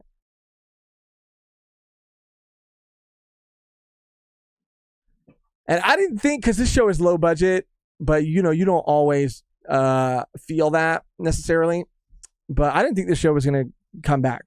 Just because I was like, who's talking about it? Who's watching it? Bro, Paladin said From is so good. Let's go, Paladin. Oh, shitty. We live in a society. A society. Oh, I see. Silo. Society. Oh, that's good. That's actually really good. It's lost but surrounded by monsters. What's in the hats, John? Yeah, I was the same during Lost. One Piece did that for me. And One Piece does do that for me too. One Piece scratches that itch, but like live action, like a live action television show, like nothing was doing that for me until From. And then I was fucking Charlie in the mailroom, making theories and shit. That's how good it is.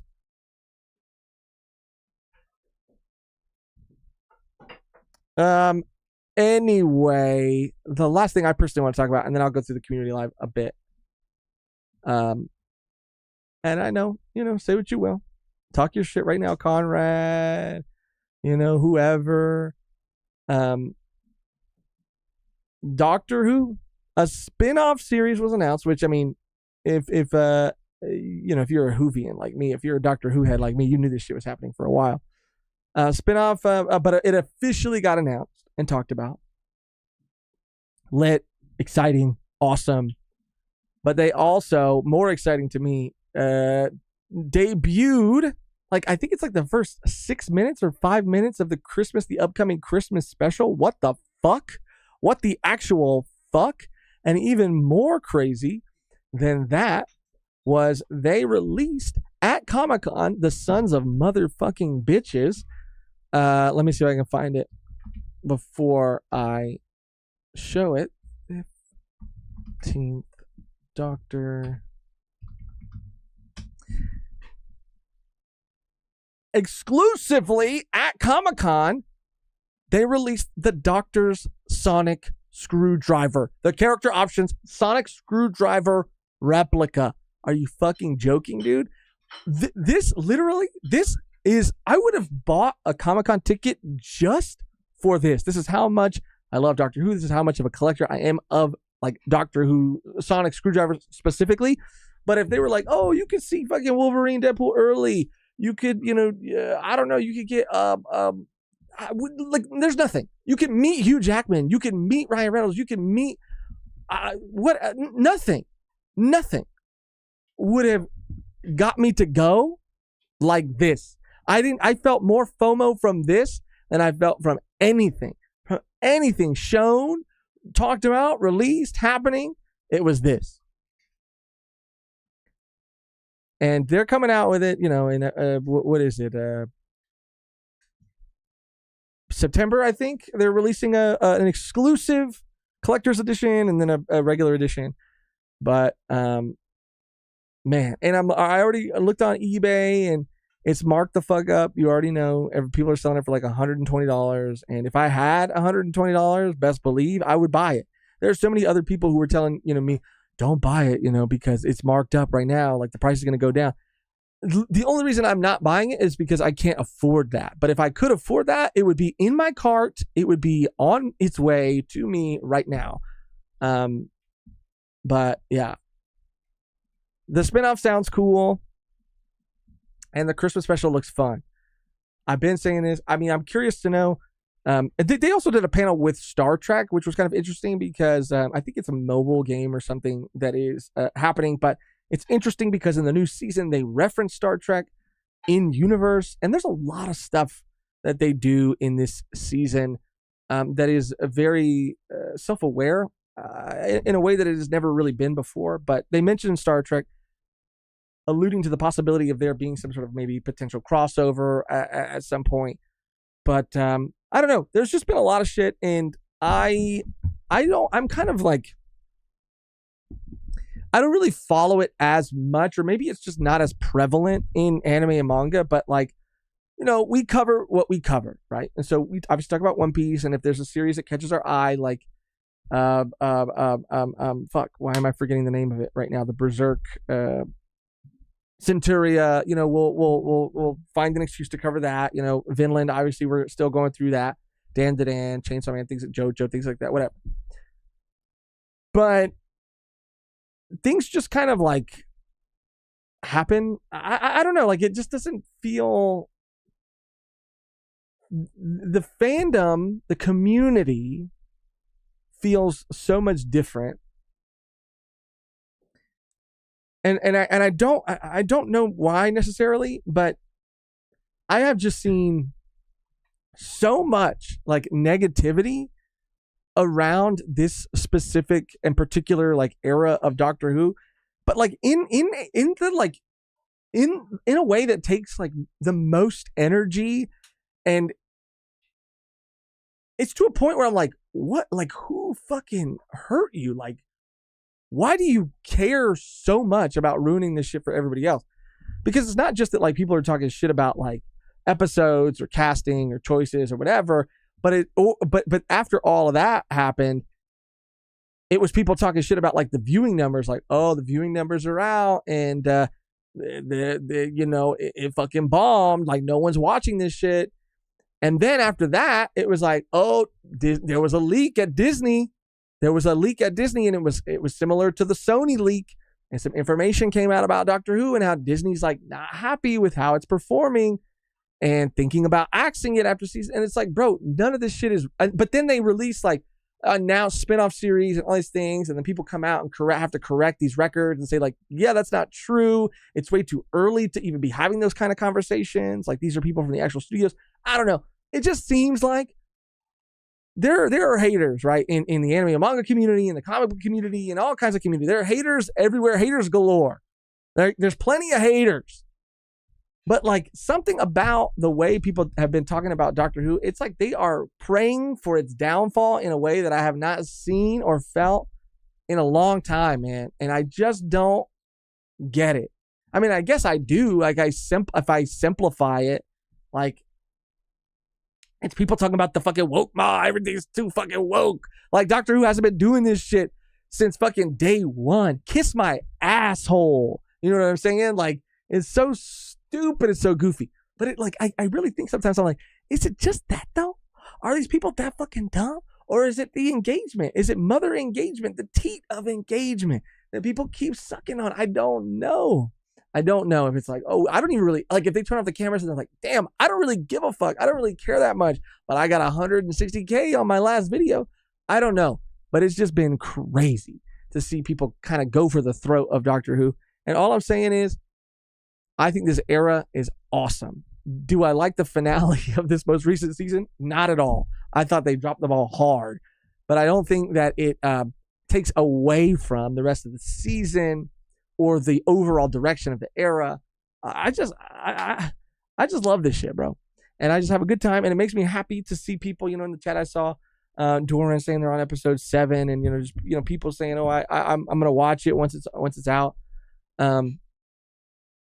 Yeah, I love this show, and I'm really excited about it. And I'm excited about the spinoff too. I'm really curious. It's only gonna be like 4 episodes, I think, or something like that.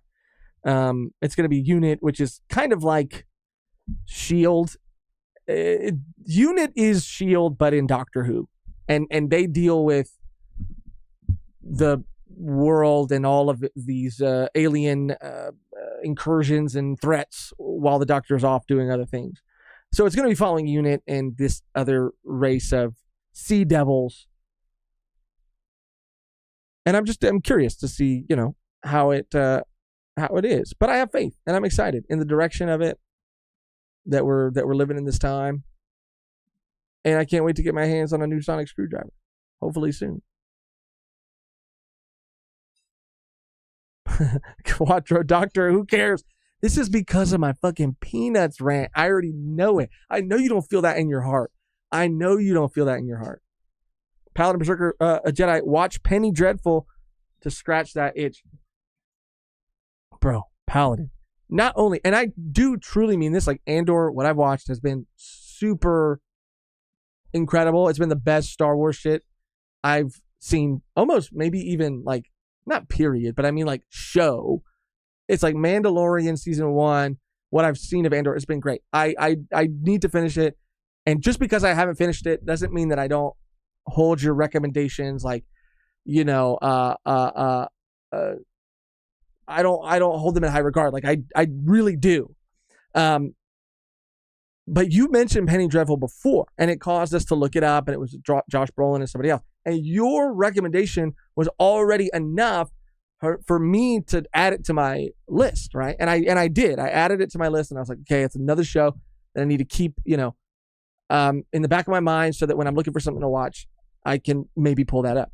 Anyway, I say all that to say that it's not just because of this, but it's now that 2 people in my life, you and somebody else, have recommended it, that it has like risen up the ranks in my watch list. Because in our Fallout TTRPG group, the person who's running it, we were talking about the boys, we're just talking about TV, we're talking about shows, and he said, have you seen Penny Dreadful? And I said, no, but we got it recommended to us, and apparently it's like really good because of XYZ. He's like, no, it is really good, you have to watch it. So it's just that 2 people now have recommended it. It's up on my list, and I'm gonna watch it. Why don't they bring back Torchwood? Because they don't have the balls, bro. They don't have the balls. Torchwood would be so good. Ryuji, the goofy dude, making I mean, not sad faces, but these emojis looking down, looking up. I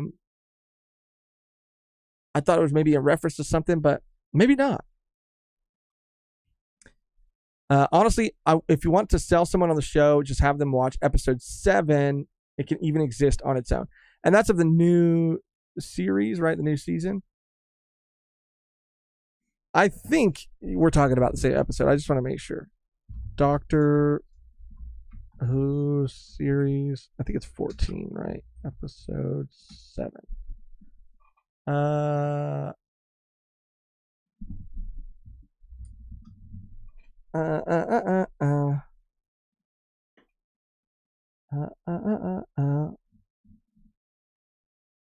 I think so.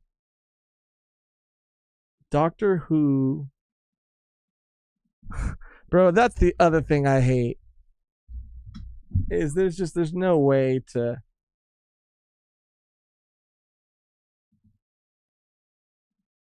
Okay, here we go. I found it.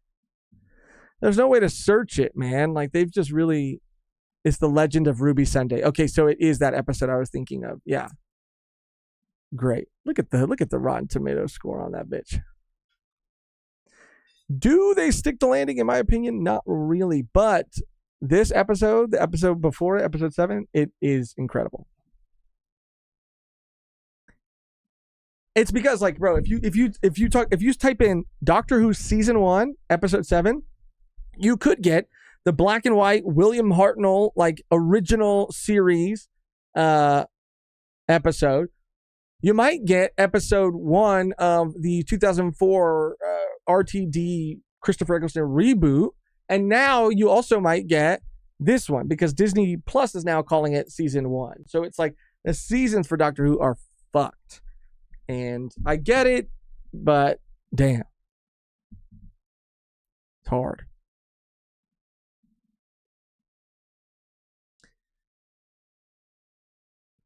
Guys, quick, we need 3 people to recommend him the peanuts to tip the scale of fate. Bro, I mean, shit, that is how that works. This season was great.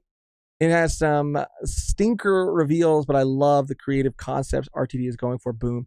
73 yards, dot and bubble. Absolutely. That is my take verbatim. Do you listen to Yellow Card? No. I did. Being said, why didn't you type that? I eventually did type Disney Plus Doctor Who season 1. Yellow Card.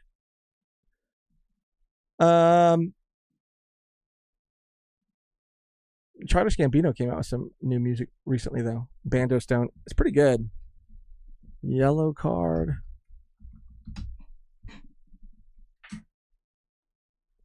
Oh, Yellow Card. Yes. Didn't Yellow Card have like a hold on. Bro, you just unlocked something. They had like not an accordion player, but they had a member who played an interesting instrument. Was it violin? I guess it was, but in my high school brain, I was like, this is fucking crazy. I absolutely remember Yellow Card.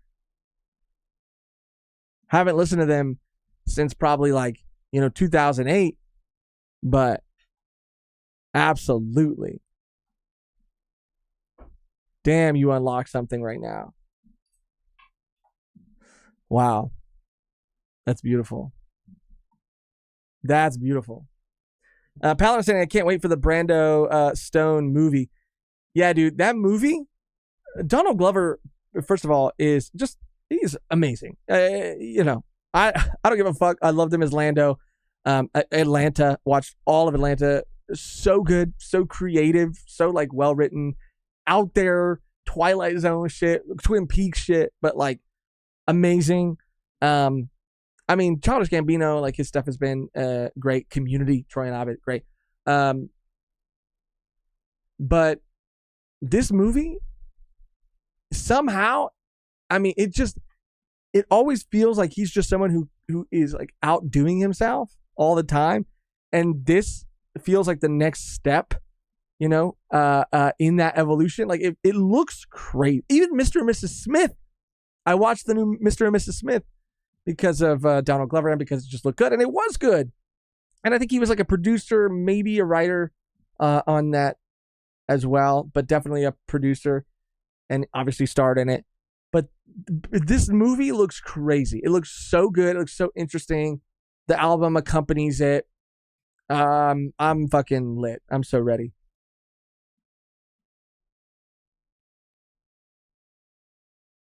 Didn't he say he's going to be retiring Childish Gambino persona after this movie? Yes, he did. I think what I've heard, because for sure he's retiring Childish Gambino. So nothing will ever be by Childish Gambino ever again. But what I did hear was that he might still make music, but it'll just be under his actual name, Donald Glover.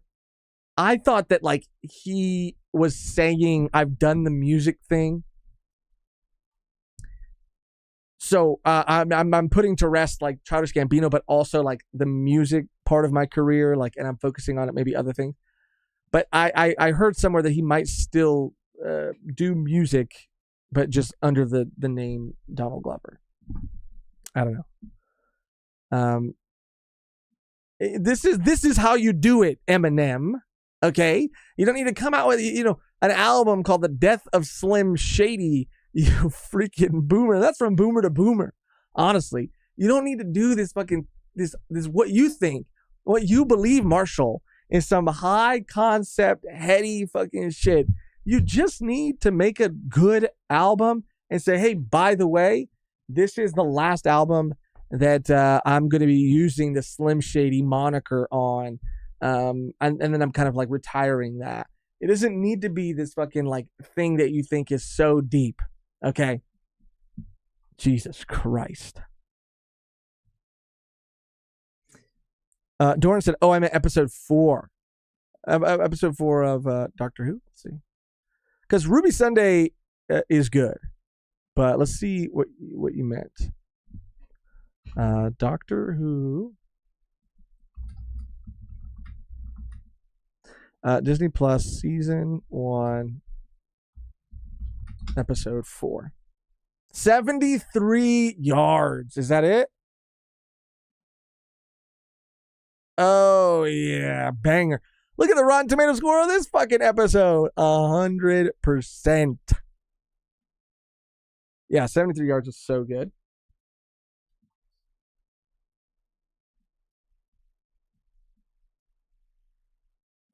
Bro, I haven't been interested in Eminem since middle school. Bro, who has? And just if you still listen to Eminem, don't be ashamed of it. I just don't know who's still like listening to him. He's done this thing recently where he has just like, and who am I at the end of the day? Yeah, sure. But he's rubbed me the wrong way. Just like everything he's done is like, bro, you have shit on a legacy that like could have been. You had hiccups and you had ups and downs, but you're a human and you're an artist and you make creative choices, take risks. You went through a lot, like in your journey with sobriety and like a lot of things. But I just feel like he could have had just like such a powerful like legacy. And he just keeps fucking shitting on it. And I think he's obsessed with it. I think it's his kink.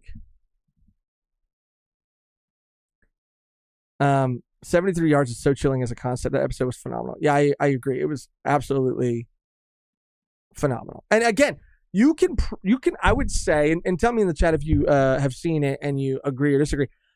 I would say that you, and I think this is what even Doran was saying earlier, you don't even have to watch Doctor Who. I would say you could go into this blind, kind of even out of order if you wanted to. Like, you don't even need to watch episodes 1, 2, and 3 of Doctor Who. You can watch episode 4 of Doctor Who of this season and just get a feel for the show and then go back and watch 1 and 2 and then 5 and whatever. Because 1, it is what it is and it does what it has to do to explain certain things, but it's not the strongest foot. It's not the best foot to start on necessarily to show you what the show is really capable of, like at its best. But it does a good job, I guess, of like introducing you to the concepts and things that you will see throughout the series. But yeah, I say just episode 4, hop in, thank me later. Let's go to the community live for a second. Episode 1 is so bad. Here's the thing about episode 1. It is bad, but it is also Doctor Who, which is why I can't really like, I don't know. I can't really call it bad, even though I know it is. Like, it is not the strongest episode by a lot, but something about it is very, it is very Doctor Who. Doctor Who just does that from time to time. And so like, that's, I guess, part of why I like that show, because if you've been with this series for a certain amount of time, then you just kind of come, these episodes are like, you expect them. They're guaranteed. They're just like part of the deal, you know? But I do acknowledge it is not great. 11th Hour is one of the best intros for a Doctor. Start there if you want. Doesn't really matter where you start. Everyone started in a different place. That's true. Oh, Quattro gifted 1 Volume 1 podcast membership. Let's go. I agree 100%, Winston. 11th Hour is the best. That's Matt Smith's introduction. I've watched that scene at the end on repeat a million times. I think it is one of the best starts, even though that monster alien villain in that episode is kind of crazy. It is still a really amazing episode. I do think Capaldi and Bill like wasn't bad either. But my recommendation used to be like Blink, Girl in the Fireplace, and Blink, Girl in the Fireplace, and Family. Oh fuck, what's it called? Family. It's a 2-parter, and it's no, Midnight. Sorry, Midnight. Blink, Midnight, Girl in the Fireplace. Those are the 3 like reboot episodes, like David Tennant episodes that you need to watch, and more have been added to that list. Like, those are David Tennant era, but like if you want Matt Smith era, I mean, where to even begin? I should just for me make like a top 3 for each Doctor. I won't go down that road right now. Impossible Planet is crazy. It is. Doctor Who is just bad from time to time. Honestly, Test, it kind of is, but that is also part of the charm of the show. I would say Doctor Who is good. Like, but see, that's the thing. It's maybe 80-20 or like 90-10. But like when it is at its best, it is like nothing you've ever seen before. But its worst is also like really bad or just really cheesy, you know? Dr. Dance's An Empty Child is good too. Empty Child is a lot of other people's favorite Rex because it's even earlier. That's an Eccleston episode, so it's season 1 of the reboot. And Moffat, a Moffat written episode.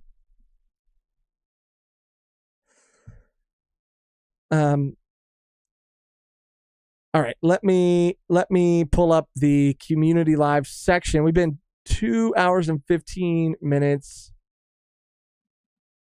This is good. Paladin. So a lot of this stuff I kind of assumed would be in here. A lot of the stuff that we talked about already would be in here. Oh, I think this is where Paladin's message was. Oh, maybe it was up here more.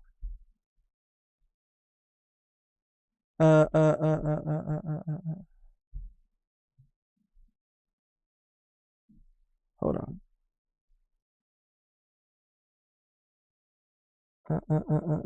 Sorry. Okay, this is where you left off last time. Beautiful. That was amazing, Paladin. Thank you for that.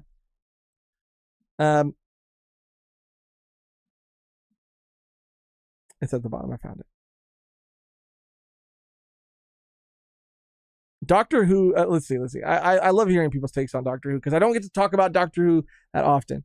Doctor Who has its ups and downs, but the very interesting character work of the Doctor, some of its pinnacle episodes like Heaven Sent and its wildly clever sciencey concepts are what draw me to it.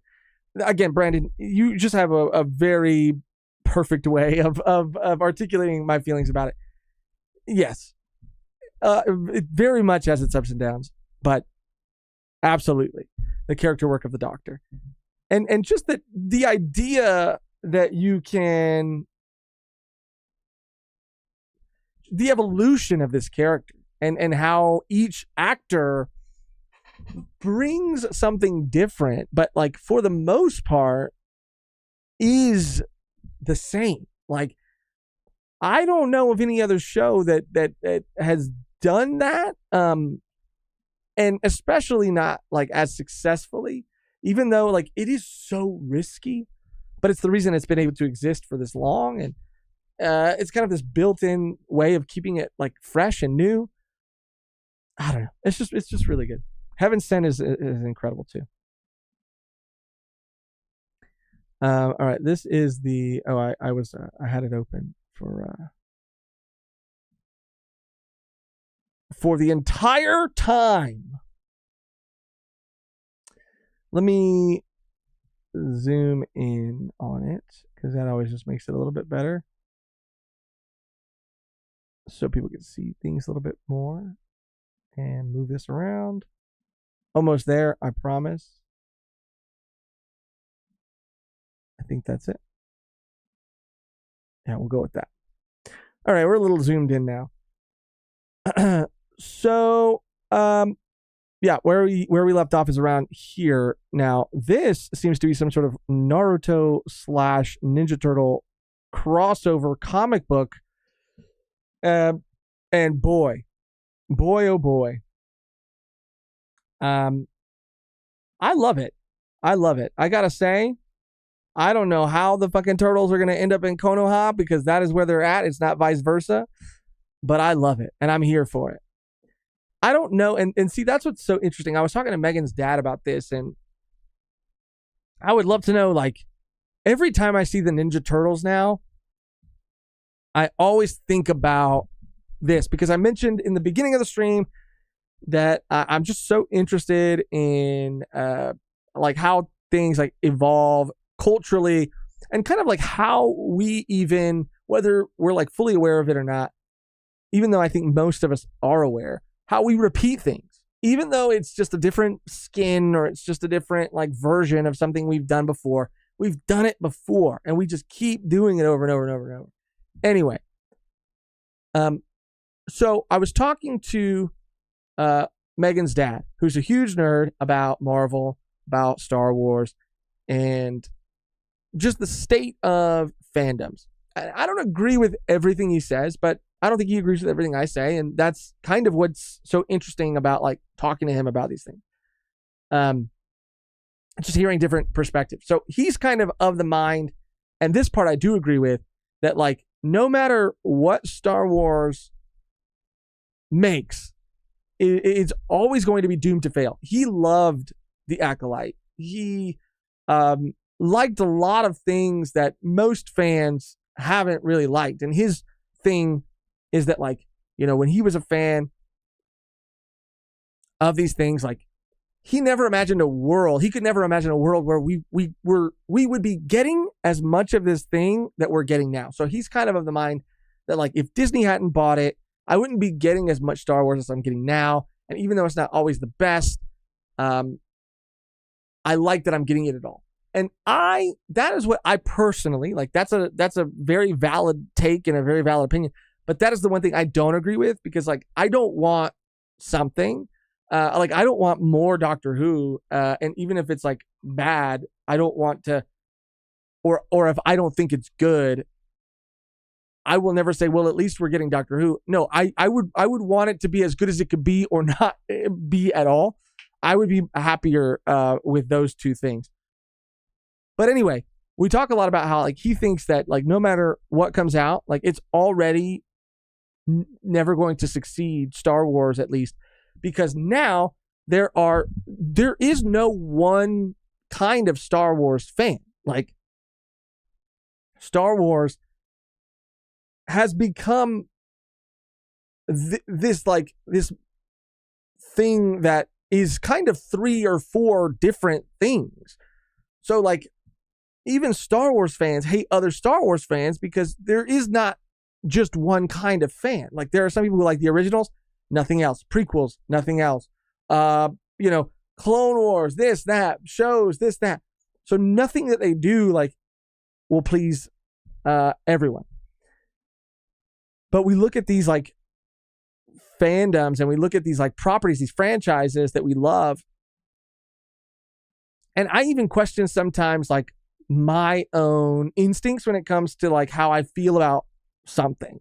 And the reason, or how this all ties back into like Teenage Mutant Ninja Turtles, is because like I've talked to my brother about Pokemon and how like, yeah, I'm a 34-year-old man, but it took me a long time to really just like come to terms with like, you know what, this shit ain't for me anymore. And that kind of hurt and that kind of sucked. But at the end of the day, like, that's just the truth. Like, this shit ain't for me anymore. And there was a point with Marvel where I was kind of getting there and had been there, even with Star Wars, right? Like, this shit just ain't for me anymore. Like, people clearly, I guess, like some people clearly like this. But I don't, and I don't think I will, and I don't think I have for a long time.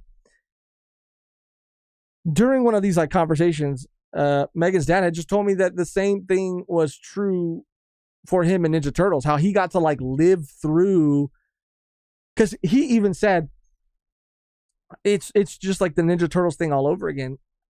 He said, I appreciate what the Ninja Turtles are. And it is, on one hand, it is cool that they exist, and people still like them, and that they are still like having new movies made about them and stories told about them. He said, but these are not the Ninja Turtles. Like, these are so far from like who I know the Ninja Turtles to be that by this point they are literally just completely different characters with the same exact name. And see, I don't really, I like, my whole life, the Ninja Turtles have always kind of been these archetypes. I'm aware of the comics that come before, the black and white, like more gritty comics, but like, I never read them. I know the Turtles more like this. So it was just interesting that like, he has already kind of lived through that. And I think that for some people, not everybody, but for people who are like in their 20s or whatever, I think we're living through that kind of for the first time. And I'm not in my 20s, I'm in my 30s. But I mean, we're experiencing the same thing for the first time with things that we love. Like when a lot of these shows get rebooted or change and evolve and become things that to us like aren't that thing anymore. Like, this is not new. And I don't know. It's just I don't know. Interesting. Interesting is the word of the day. And I just can't help but think about that. The anime Star Wars for me is always better than the live action. I do love the anime Star Wars. I love comparing old Doctor Who versus Showa Rider. It's like the same picture meme. The camera direction, silly camera tricks to emulate effects. Pure Kino. Dan, honestly, whatever happened to that 4-episode Naruto special that they were supposed to release? Bro, yeah, dude. It apparently, so they came out with something recently about that too. It's canceled? No, because they came out with something recently saying that like it had a date, but did they cancel it again? Because that would be crazy. That would be crazy. I have to just look into that for a second, because they made a whole big deal about it not being ready and that they were going to take some more time with it, which I thought, man, I never expected a company or a studio to do that. Went away for a long time. I thought it was canceled, and then I thought they got a date, or it got a date. Naruto Uh, uh, uh, um,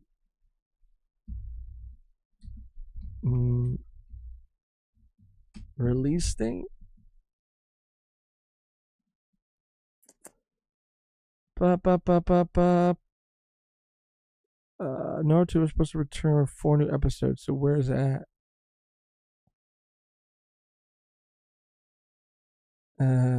Is Naruto still getting episodes? Yes, those 4 new Naruto episodes are still on their way. This was in April. It's been mostly radio silence. The latest report suggests we'll be seeing them within the next year. But I'm trying to find something newer.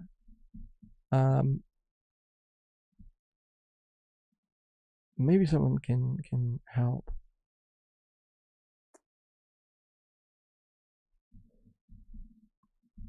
Naruto, like, it's anniversary. They're anniversary specials, right? Naruto 20th anniversary release date.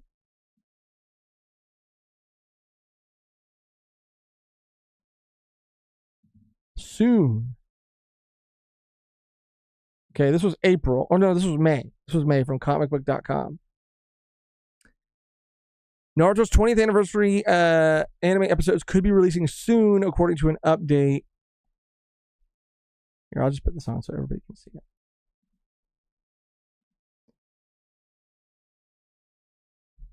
From a new report as part of the celebrating of the 20th anniversary of the Naruto's anime first premiere in Japan last year, the franchise returned for a massive celebration. As part of the anniversary, it was announced that the anime would be coming back for a series of special new episodes, yada, yada, yada. As spotted by whatever, the recent TV Tokyo financial results Q&A session revealed that the Naruto 20th anniversary anime would be broadcast during the current fiscal year to commemorate its 20th anniversary. While it's still a fairly large release window, this is the first major update on its potential release since it had gone on hiatus last summer. But the fiscal year window is fairly wide, as it could mean we'll see the new 20th anniversary episodes airing sometime later this year or even before March 2025, when the current fiscal year actually ends. Okay, so this was April. Sorry, why do I keep saying April? This was May.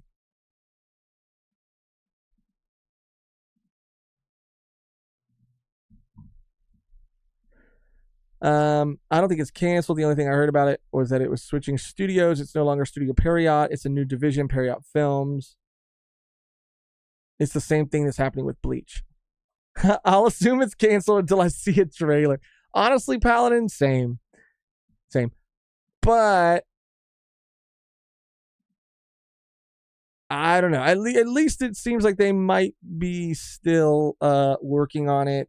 I just out of sight, out of mind. You know, I'm just, if I stop thinking about it, it'll just happen one day, or it won't. But this looks awesome, by the way. Dune Prophecy, the Benny Gesserit.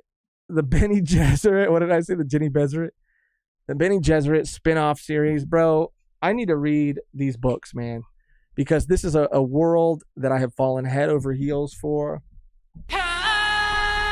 I fucking love this shit, dude. I cannot wait for this show. Dune Prophecy. I saw the first trailer. I have not seen the second trailer, but again, man, if there's a group of people to follow, it's the Bene Gesserit. I'm just looking to see if there's like a release date. Premieres this November. Bro, we're getting so much peak before the year is even over, dude. I just think this is the most interesting. If you could have put like all of the fucking and sure, I only know what I know of the Dune universe from the movies. But if you could have put like all of the worlds or not worlds, but if you could have put all of the the races, the people, the societies, whatever, the groups in a bowl, and told me that I could only pick one to make a spinoff show of, I would have picked the Bene Gesserit. So the fact that they're doing this, I love it. I'm obsessed. Out of sight, out of mind is kind of the same thing that happened to me with Uzumaki. Yeah, we were just talking about that. They delayed that so many times, I kept forgetting it existed until recently. That's true of Uzumaki for me as well. I had a similar experience, but I would say it was even more true for Pluto. Like, I had just convinced myself that it wasn't coming out. And then it just kind of one day did, and I was like, oh, damn, that's crazy. I see Gene talking about Sakamoto Days and Dandadan. There is some Dandadan stuff I want to talk about, too. So I might, and again, I'm sorry, I might skip around a little bit to get to some other things because I don't know how long we'll be going, or I'll be going today. I'm getting a little hungry, so maybe 30 minutes to an hour more. So I just want to get through as much as I can. And the Dandadan thing is one of those things that I really wanted to talk about. Hold on, I just saw something. Whoa. Sorry, Par sent me something crazy.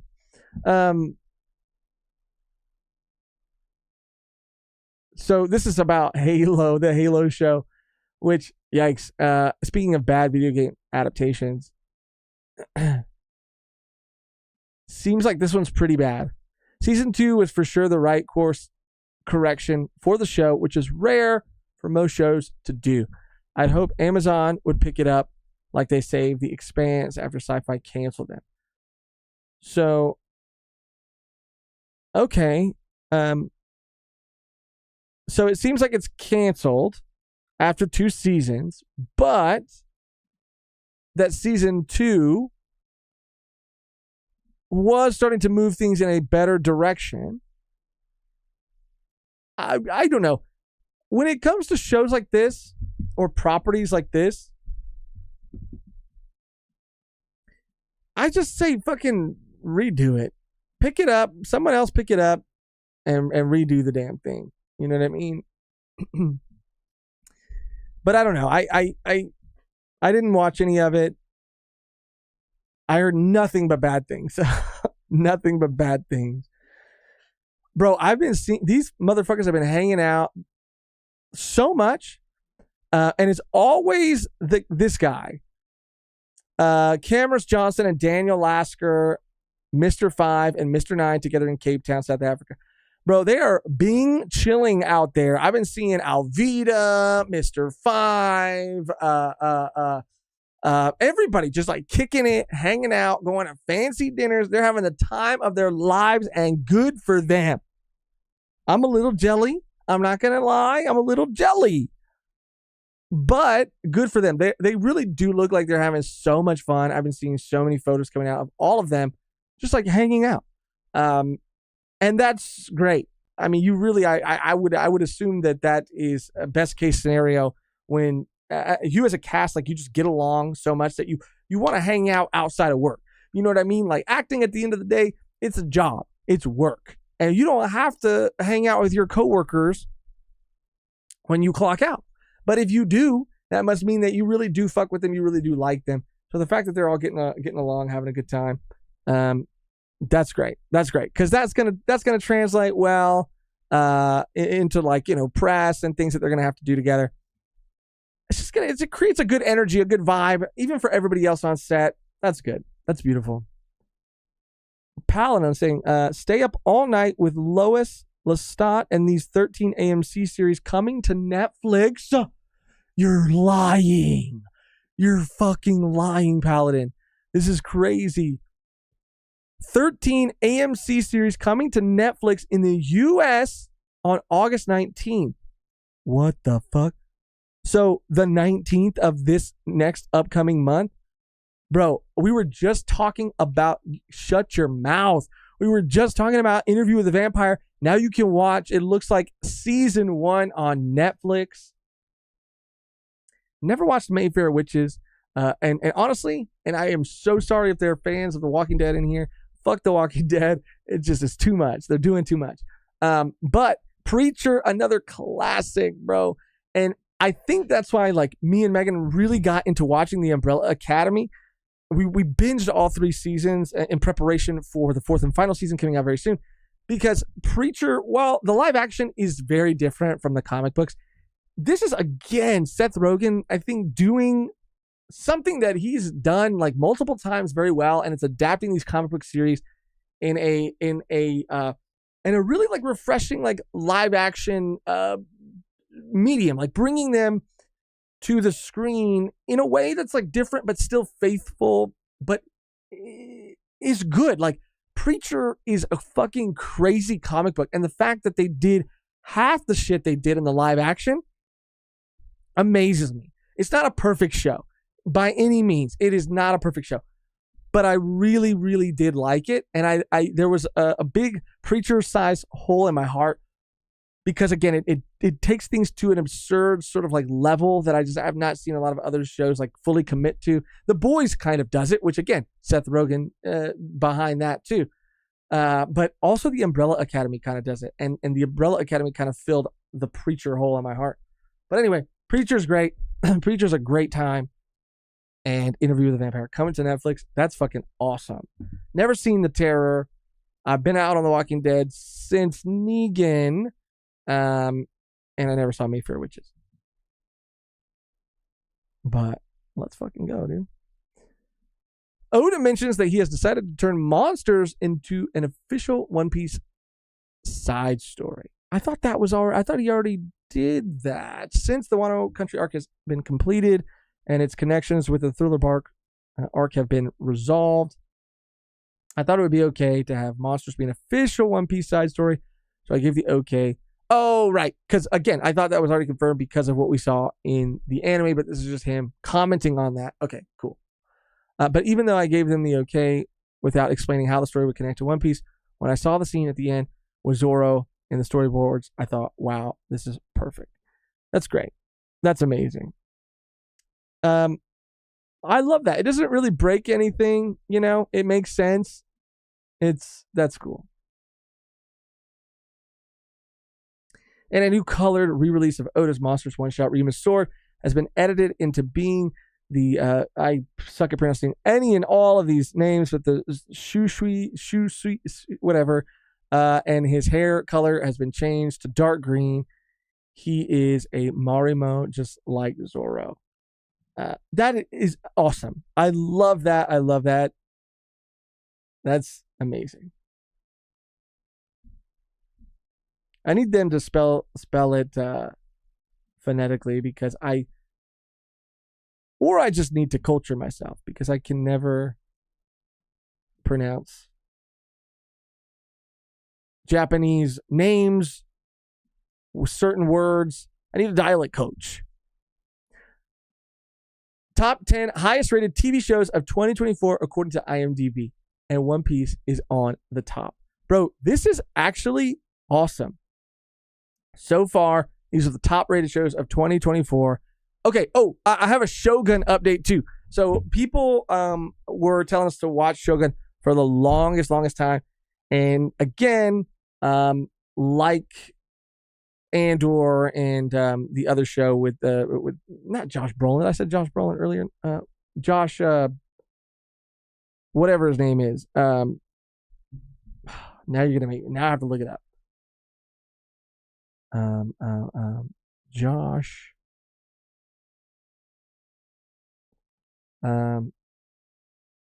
Hartnett. Josh Hartnett, Penny Dreadful. It was on our list for a long time. So we finally watched episode 1 of Shogun. And I will say this about Shogun.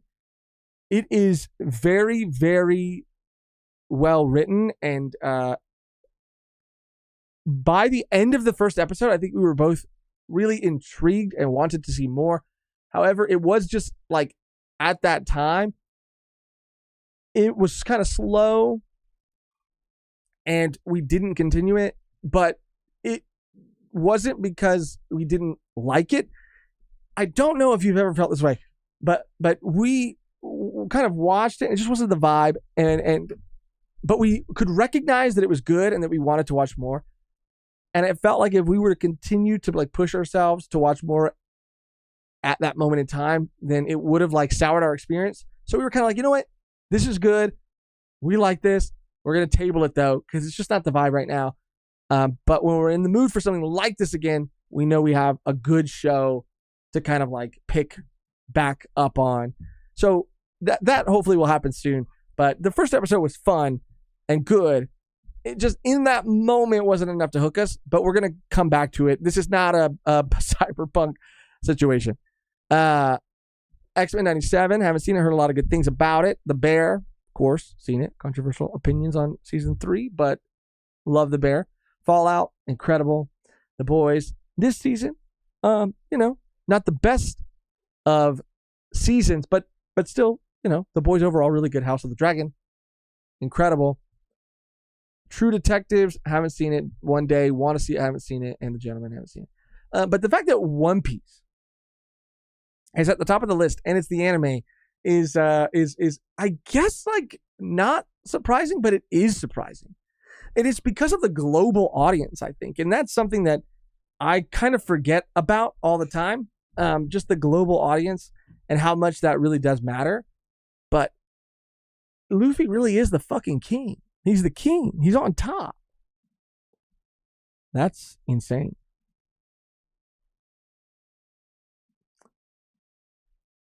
Rip Cyberpunk. X-Men 97 was peak. I know. I need to get on it. It's just because I didn't have a strong connection to the original, so I don't know. We're getting more the One Piece news soon. August 11th, which I think is 2 weeks away. About that. Week and a half. I can't do math, but yeah. Super excited. I wonder what we'll be getting. Wit Studio will reveal the latest updates about One Piece remake during One Piece Day, the 24th, or 2024 on August 11th. The event will feature an in-depth look at the production process and secret information and more. Oh my God. Oh my God. I'm exploding. Oh. I don't know what we're going to get outside of that. Like, I don't know what the secret information and more is alluding to, but I hope, I mean, a trailer, is that too much? I don't know. Teaser? I don't know. Being said, just like I predicted, Jamie Lee Curtis will not be in One Piece live action. The time and money it would take just does not make sense. Yeah, I had seen the writing on the wall for this for a very, very, very, very long time. But I knew that people were still holding out hope that it was going to happen. I just kind of knew at a certain point that it wasn't going to happen. And I really, honestly, it's a guess, I don't, and I'm not, I am sorry for not being more informed. Like, I really am. But I really didn't know the extent of like the comments she had made, about like the Israel-Palestine situation. And so I had seen a lot of people not wanting her to be a part of the show because of those comments, which, I understand. I was just not as like informed about that, regretfully so, honestly. But my larger point is, like, for me, I don't care personally because I know that whoever they do cast is going to be fine. This at the time was just kind of like a fun thing that did make perfect sense, that fit incredibly well. It was just one of those things where like a big actor was also like showing interest. But One Piece has succeeded, and it is successful, and they've done a great job casting everyone they've casted so far. So whoever they cast is going to be great. I think I said this before, but I just now feel bad for whoever they cast as Hero Look instead of Jamie Lee, because while there are people who don't care or who really just didn't want her to be a part of the live action at all, there are still people who really, really, were dead set on her being Hero Look. And so I just hope that those people are kind to whoever did get the part, because they're going to be great. And this just, sometimes things work out and sometimes they don't, but it's still going to be great. Like, it's not that crazy of a thing. Supposedly Jamie Lee Curtis wanted to do it. She just had a lot of scheduling conflicts because she's starting like 3 different movies right now. Yeah. And Freaky Friday, the new Freaky Friday was one of those. And Beans had noted, and the reason we were talking about it before was because she had posted, either her or Lindsay Lohan had posted a picture of her on set the same day that OPLA season 2 started filming, and both were posts about the beginning of production. So it just would not make sense for her to fly to South Africa to film those things. And people were saying, oh, maybe when she's done with this, she could do that. But it's just too much. She's got too much going on. So yeah, it just didn't work out. And that's Korea. Why do I keep saying Hero Look? Sorry. Thank you, Jonathan R. Quattro. I'm exploding. Oh. Gifted 5 Volume 1 podcast memberships. Let's fucking go. Shout out Quattro. Nika D. Binks, Elizabeth Winston, Isolat 99, Louise, all gifted. Shout out Quattro. The GOAT for a reason. He's the GOAT for a reason. I don't know why the fuck I kept saying Hero Look and not Korea. Same arc, related characters, whatever. Slip of the mind, slip of the tongue. But yeah, there's that. Dragon Ball IP is currently stuck in a battle for its rights after Akira Toriyama's unfortunate passing. Check out this very important article in this week's weekly Toyo Keizai for details. Interesting. That's a lot for me to read right now, especially from this distance. Oh, here we go. That's a little easier to see. Frenzy and chaos surrounding Dragon Ball money.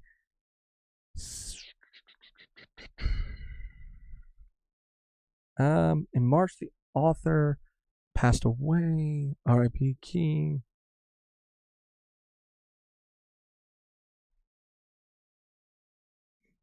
I want to look more into this. I want to give this the time that it does deserve.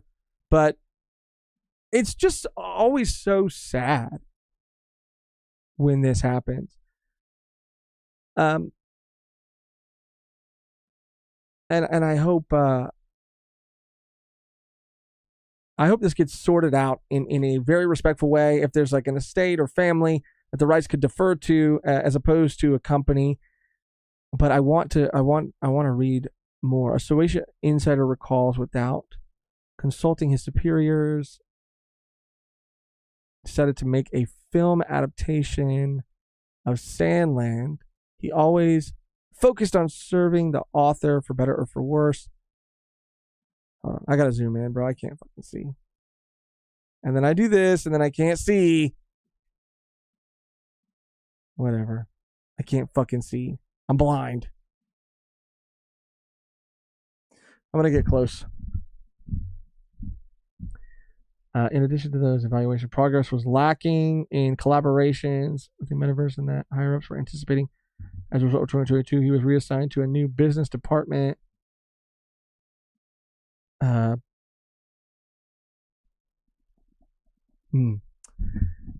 I want to look more into that because, bro, how can you? I mean, again, I guess on one hand, it does make sense because it is Dragon Ball, probably one of the most valuable IPs in the anime and manga space, like one of. And so, of course, whoever has the rights to it is not going to want to give it up out of any kind of respect, because, it's a business, but it just fucking sucks that it has to be like that. And hopefully it gets sorted. Hopefully there's a happy ending to that story. If not, I feel like the fans will riot, as they should.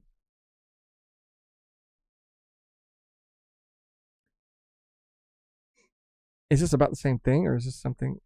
This is One Piece season 2. I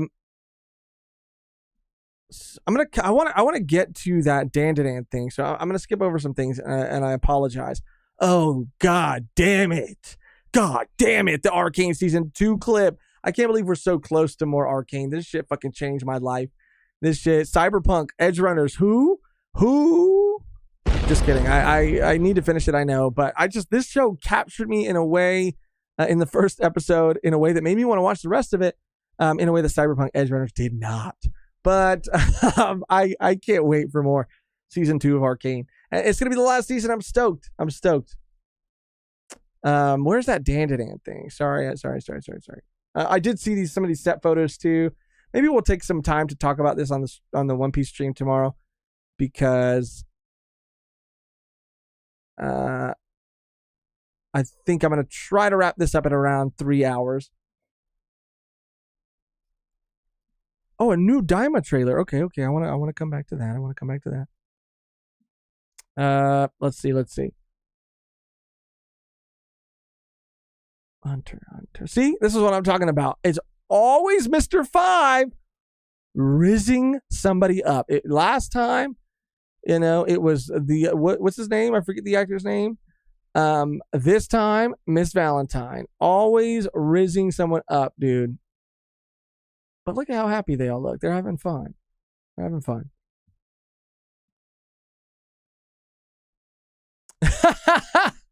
This shit is so funny. This is beautiful. I want to get this framed. Wow. Cross Guild. This is beautiful. Holy cow. It really took the internet by storm, huh? More Apothecary Diaries. Bro. Oh my God.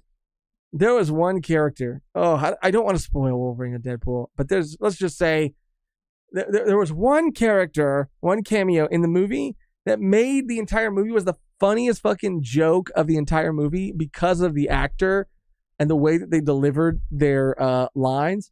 Holy shit. Okay, I am a little interested in this though. Sandman season 2 is still filming episodes 11 and 12. The new season will likely be split into 2 segments, with the first expected to premiere in early 2025. Okay, the reason I'm interested in this is because, like we were talking about earlier, with just like, allegations, things like that. I am curious to know the sentiment. I'm sure most people are excited.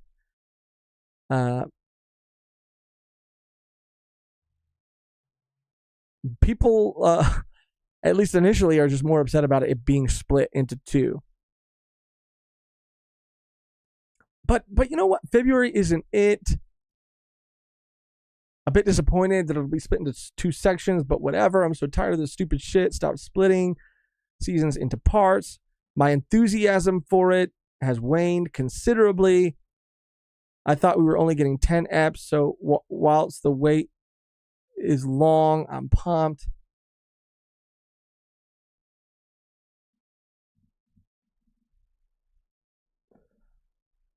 I mean, I don't mind. It's like a show. It's like a case by case basis. Like I've cited in the past that Invincible season 2, when they did their split, it was the reason I didn't pick back up Invincible. It was the reason that I kind of fell off. Had it kept coming out weekly, I probably would have finished it. But I don't know. So with that show, that was my experience. With this, I don't know. If they do split it up, I don't hate it. I don't love it. I don't hate it. It is what it is. Like, I am genuinely just excited that we're getting more Sandman. I really love the first season. And usually, and I just love the Sandman story in general. But also, usually when there is a gap between parts, they're usually not that long. Because the whole idea, and maybe it is a filming thing, and maybe it's just to give them more time, but also, why is that? I guess people are saying maybe they want it to come out later but just come out all at once instead of the first half earlier and then the second half later. But whatever. My whole thing, I don't really care, especially if the gap is not that long. I feel like they did that with other series in the past because of the like free account thing. Like they don't want people to make a free account and be able to binge the entire season that they want to watch. So they do it in a way that is usually just kind of like breaking it up by a month to kind of like combat that. But I don't care that much. Could just be me though. That's a possibility. That's a possibility. Dead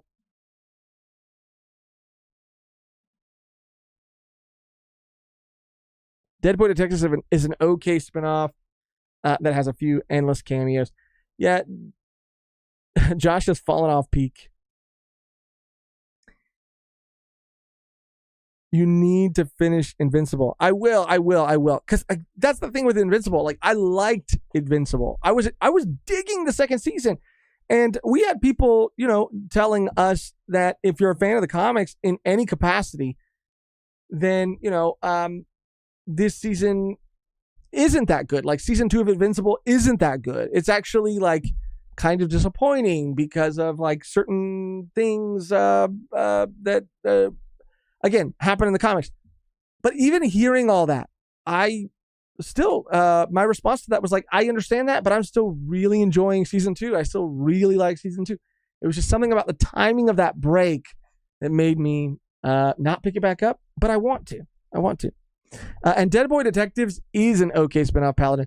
And I would say it even leans more to like not great. It's good, it's fun, but it's nowhere near Sandman and other Neil Gaiman adaptations, Good Omens, things like that. Season 2 is the very beginning of some of the best parts of Invincible. Okay, I believe you, Beans. I believe you. I'm gonna get back.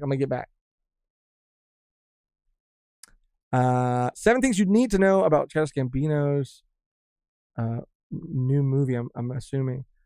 I want to click this too. I want to know all about all of this. But where's that Dan shit?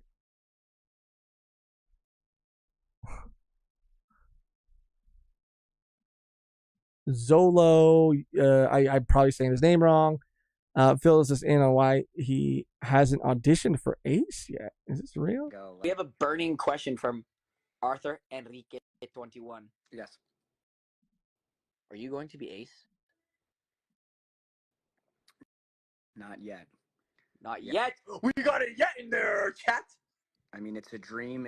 It's a dream, but at the same time, it has to be right. I don't want to do it if it's not right, I got to audition for it, Got to go the same route as everyone else. Unless they're like, guys, this guy, he's just so perfect. He's so Ace. That's for another conversation. Jacob. How is... That's interesting. How old is this? Because, I don't know. If he hasn't auditioned yet, I don't know. I don't know how long ago this live was filmed, but yeah, interesting. I feel like they would already have him cast at this point, so it could be old. But also, all he's saying here is like, I don't want to get an offer. I want to get cast. I want to audition properly and not just be cast based on an offer. He's not really saying anything. Maybe he's being purposely vague here. I still think he'd make a great Ace. Oh, I told Megan about this. She needs to finish this shit. It's wrapping up. Boys Abyss. Some cool Wolverine and Deadpool shit. Oh, the SAG after it. Yeah, there's so much more shit to unpack, to talk about. But where is the goddamn motherfucking Dan news? It's coming up. I know this. I feel this. Dun, dun, dun, dun, dun, dun. I need some waiting room music. Dun, dun, dun. Oh, Megan's been watching a lot of these on TikTok. Deadpool at Disneyland. Because they're doing what they can, and it's funny. It's funny. They're doing what they can. They're getting away with it with the innuendos and the double entendres and whatever. This was funny as hell too. Rob McElhenney, who plays Mac on It's Always Sunny. This was so cool that he was one of the TVA agents in the movie. Obviously, he was wearing a helmet, so you couldn't know it was him. But the fact that he got to be there and be a part of the film and meet Hugh and all of that because of his relationship with Ryan Reynolds. They have their soccer team that they own together with that documentary, the Wrexham, whatever. It's just cool. It reminds me of like Star Wars when it came back and J.J. Abrams was doing it and all these actors wanted to be a part of it. So they were just like stormtroopers and you'd never know. Except this movie is actually really good. And the other movie, it's all right. It's whatever.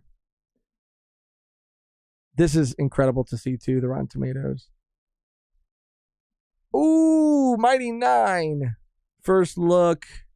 Bro, some D&D shit. Oh, I got to catch up on Vox Machina too. I'm literally about to start season 2. But I need to finish it so that I can watch season 3, like as it airs. Of course, this is Deadpool Wolverine's breaking records. I don't think this is surprising to anybody. I'm just glad that it's good. I'm glad that it is just a good movie. I'm glad that it's doing well. This was cool too. From Beans. Oh, fuck. Why does it download like that? All right, I'm going to close out some of these tabs. Oh, here it is. So this is a set photo, and curiouser and curiouser, it could be the red line potentially, but there's like a wrecked ship here. So I think it was Beans who was also saying it could be the inside of Laboon, which I can kind of see as well. But just another cool set photo. Oh, and a poll. What does this set photo look like? I love a poll, bro. 50-50. Wow. Only 4 votes, but still. The Penguin trailer. Penguin looks kind of mid, guys. I don't know. It's going to be an old live. Oh, he's saying that that live is maybe old. With the guy who is talking about being cast as Ace. He just wants to work for it. Yeah, for sure. And that's cool. That's great. But he's being coy. He's being a little too coy. I think it's him. They recreated this meme. That was cool. This was funny too, that NSYNC actually went back and named their song, the music video, the official video from Deadpool Wolverine. That's so fucking crazy. But they're goated for that. Here it is. Thank you, Beans. Here it is. Finally, we got to it. And I want to open it up. Let me do this so that we get the full story.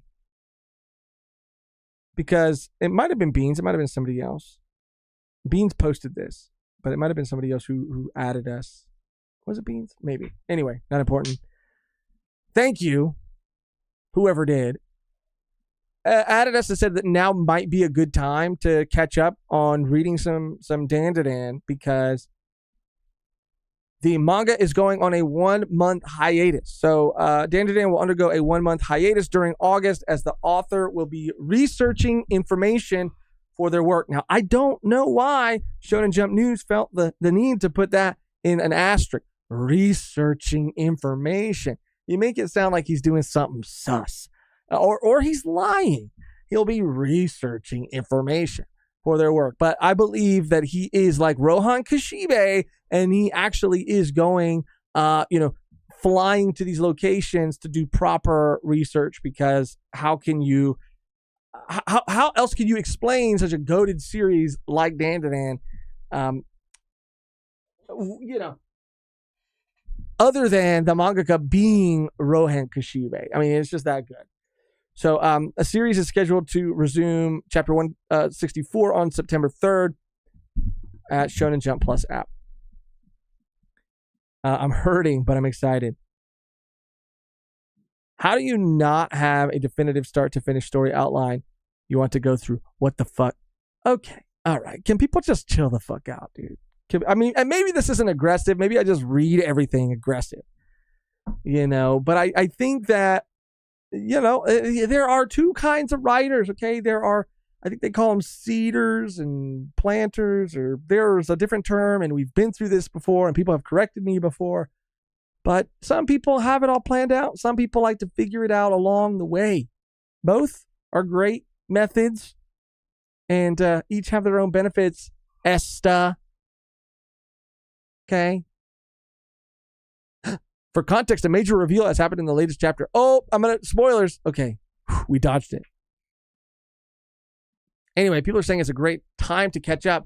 I think the timing is also great because we could do it before the anime, so we could have another catch up and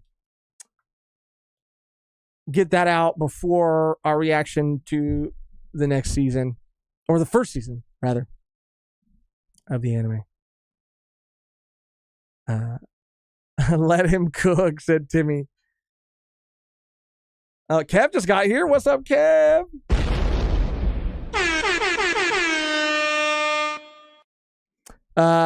Artists don't need to know the final results. A good time for V1 Day. Yes. The new arc is peak. They're saying it was a big reveal. A big reveal happened in the last arc. So, I'm intrigued. I'm very, very, very intrigued. And it would be a good chance to catch up. We got to get on Vinland and Dan to Dan. Like, those are the two I think we want to get to the most. But like I teased a little bit earlier, and I know I do this all the fucking time, and I'll bet there are people who are sick to their stomachs every time I do it. But there's some potentially cool stuff on the horizon. And like I teased earlier, it could be nothing. And it might be nothing. And if it is nothing, then it is what it is. Things will go on as they have, and it'll all be fine.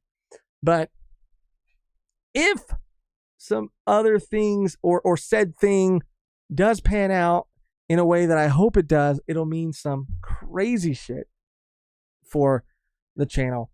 But I don't want to get anybody's hopes up, because it could very, very easily not happen.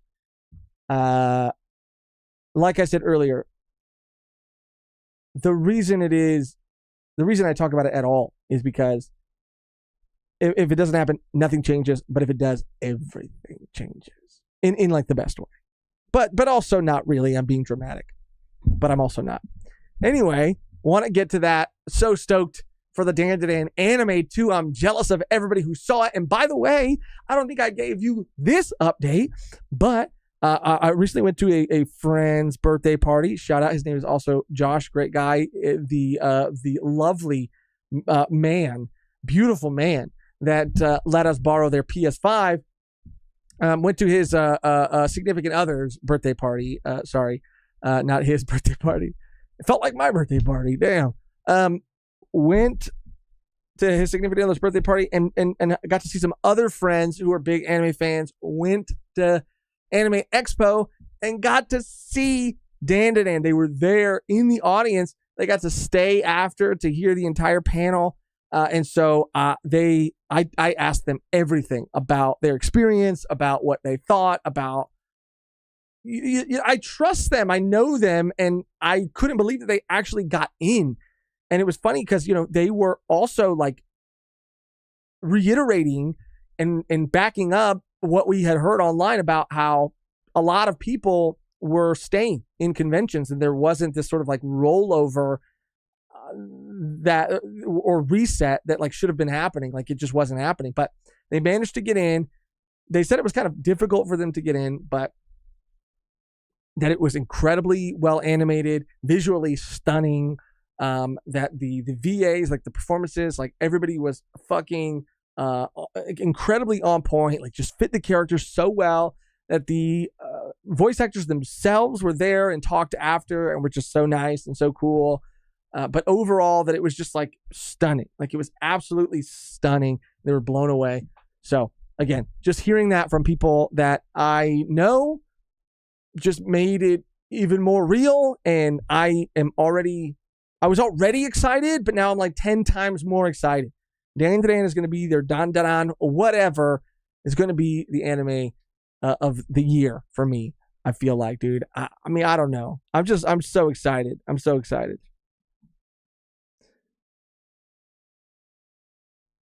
Blue balled for a month, but I'm a soldier through. I'm going to miss waking up every Monday to read Dan Dan. I'll be catching up with Dan Dan 210, but first I need to catch up with One Piece. I'm so close, especially now that I've made it to water. You are close. You are close. I wish that was me, man. Bean said I waited so long in that line. Beans, my heart fucking breaks for you, dude, because they were saying, too, that they had a pretty bad experience with, and I think they said to play devil's advocate, like it wasn't like the AX staff, but it was like the convention hall staff, but that they were being like really rude to them about like the passes or whatever that they needed to be there for that event. So, or for that screening. And that they like showed up and like tried to get in and were told that they didn't have the right, like, I don't know, badge or whatever to get in. So almost like laughed at them, like almost like they were just being smartasses. They were being rude. They were kind of like relishing in the stress that they were feeling. That the people we know were feeling. And so they had to run across the convention, get the correct passes or get the correct whatever they needed. And I could be misremembering, but in my memory, that's how they told it. Anyway, they made it in and they had nothing but great things to say about it. My heart goes out to Beans, though, and everybody else who was in line that didn't get in. It was some fucking bullshit that they weren't resetting or clearing out the fucking rooms. It just seems like the most basic. It seems like running a convention 101. 101. There are 3 things that you do, and number 1 or 2 is clearing out the rooms after each event to get in the people who actually give a fuck about, what is happening in that room. And I even asked my friend who's volunteered a lot for AX, I was like, is my idea, and it's not just my idea, a lot of people have had the idea of like, and I don't know how many people have been to Disneyland recently, but they've switched over to the apps, and so you have to do everything on the app now, which for Disneyland kind of sucks, but you can reserve your spot. There are digital waiting lines, and everything is through this app. And I just thought and think that it would be way more efficient if Comic-Con, Anime Expo, these big conventions, if they implemented something like that, so that all people had to do on their ticket, scan a QR code, get the app, and just do everything through there so that they could reserve tickets and maybe or reserve spots at like a certain screening. And maybe you could only reserve 2 a day, or even if it was 1 a day, you could only reserve 1 a day. And the others you had to wait in line for, just so that you can prioritize in your mind. There's one thing I really want to make sure I'm able to get to. I'm able to see. And maybe if you know that your limit is 1, you won't just use it to fuck over other people or just to guarantee a spot somewhere. It'll actually matter more. I don't know. I just feel like there's no thought being put into it. That's my issue. But I'm sorry, Beans, that you didn't get to go. Dan over Bleach Core 3. There was another TV spot for the 3rd core of Bleach that just came out recently too. And during the first teaser, there was definitely a lot of incredible footage or just like animation shown. But in this new TV spot, like they put their whole fucking pussy. They put so much. They showed like really fucking cool shit. And so I guess why, if I had to choose, I still might say Dan is only because it hasn't existed before this. Like, this is season 1. This is the beginning. This is it. Like, we have gotten peak Bleach, and we are going to continue getting peak Bleach. It's still up there. It's still like, top 3 for sure. Because this portion of the arc specifically, mind you, Bleach is so nostalgic for me. It's that and Naruto, and depending on what day of the week it is, like, it's one more than the other. Like, it's like Naruto, Bleach, and Zatch Bell were my three guiding lights in high school. But yeah, I don't know what happens at the end of this arc, because I only read up to 1,000-Year Blood War arc and then stopped. Because again, high school, Josh, life, whatever. So I don't know what happened. So where it left off in the anime is at such an interesting spot, such a good spot, and how they're kind of like promoting this new core. I'm very excited. I'm so fucking ready for this third core. It looks crazy, man. It looks so good.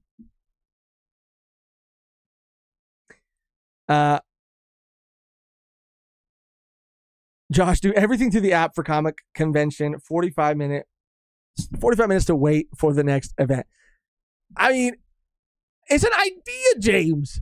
It's an idea. And James, your last name is Apple.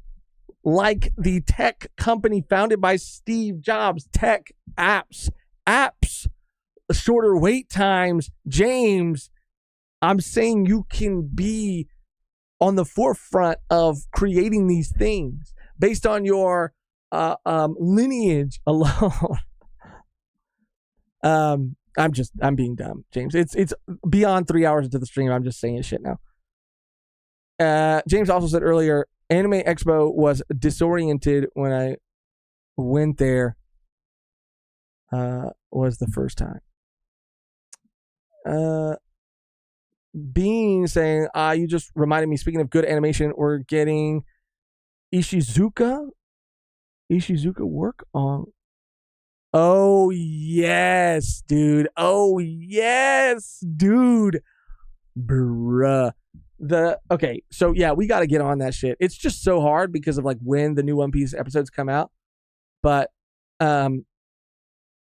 we have to remember to record that episode either on, I think it comes out for us Saturday night or Sunday, whatever. We have to record it Sunday because this shit is going to be heat. I personally, and this, whatever. I mean, everybody has their favorites. But like, for me, I am probably more excited for this than, Kid versus Shanks was cool, but short. And this is probably up there. Even, I don't know, man, like Kizaru and some other stuff that I'm not going to spoil. Oh, I don't know. Let's just say it's fucking up there, okay? More than Shanks and Kid. I want to see this shit. I need to see this shit. And I'm so fucking lit, and I'm so fucking ready. And I think if anybody out there agrees, it's Beans, because Garp is his favorite character, or one of his favorite characters. It's Garp and Nami tied. I'm a fan of the One Piece character name intros this past episode. Yeah, and I just think that the whole like Perona scene was so good. God, man, like even last episode, like even though it wasn't as crazy as this next episode was going to be, I just think they just did it so well. And yeah, I loved it. His hockey starts during his fucking laugh, Josh. The aura, Josh, the aura. That's what I'm saying, bro. Like, I almost got too excited and said, like, Kizaru versus, you know who. But then, like, later, there's obviously some shit that goes down that's fucking actually, like, mind melting. Like, I don't know if, we've been more recently caught up. But to people who have been on this shit for like 20, plus years, like been on it, like week to week for even like 15 years, 10 years, whatever, who like have been on this shit for over a decade.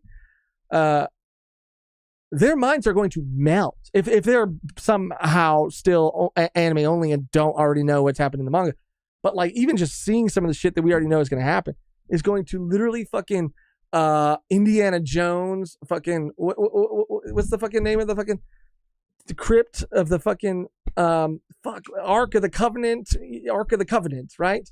The shit that opens and melts your face, that's going to be it. Garp and Kuzan and this whole fucking Hachinosu shit is up there. And it's above Shanks and Kid, I think. It's above even Law and Blackbeard. I want to see it so bad. I want to see it so bad.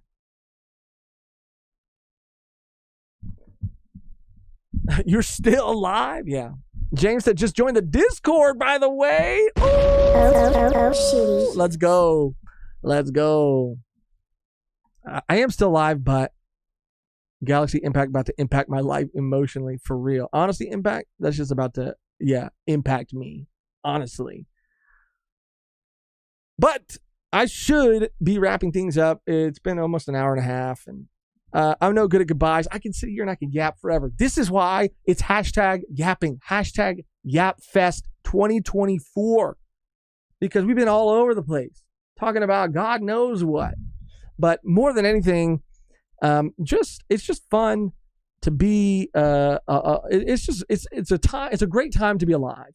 It's an amazing time to be a fan of not just anime and manga, but there's so much cool shit going on, so much cool shit happening, and I just this is what we do in terms of like on a day-to-day level. Like I don't get out much, so like talking to you guys about stuff that we all love is the highlight of my week. I love this shit. It's so much fun, and I just like hearing other people's perspectives and points of view on things and stuff. Bullshitting with you guys, hanging out with you guys, talking about the shit we love, getting excited about shit that's coming up and that has been announced. And there's a lot of dog shit out there too. There's a lot of dog water out there too. But what a time we live in, because there's a lot of cool shit too. So I just wanted to come and hang out and talk about some of the news that was released at Comic-Con this year, and really just yap for a minute. So thank you for listening. Thank you for hanging out. Hopefully this, hopefully this was something. Hopefully it was something good more than anything. But the only thing left to do now is to get out of here on our outro. It's always the same and never changes, which today is, I don't have Megan here, so I'm going to need some help from everybody else. Oh, One Piece tomorrow too. Stay tuned for that, because, bro. Sorry. I was looking at my messages. I don't check my phone usually, so sometimes there's quite a few notifications, sometimes none, and I don't know what's worse. Outro. Oh yeah, One Piece tomorrow. Megan will be here for that. Super excited, especially because of I've been trying to avoid stuff, but Megan said something, and I don't know if it's because she saw something or she was just kind of speculating on something, but it's gonna be kind of interesting to see what the chapter's about tomorrow. Turtle Power, Zoltan, RDJ will be Josh Michaels 2025. I like that.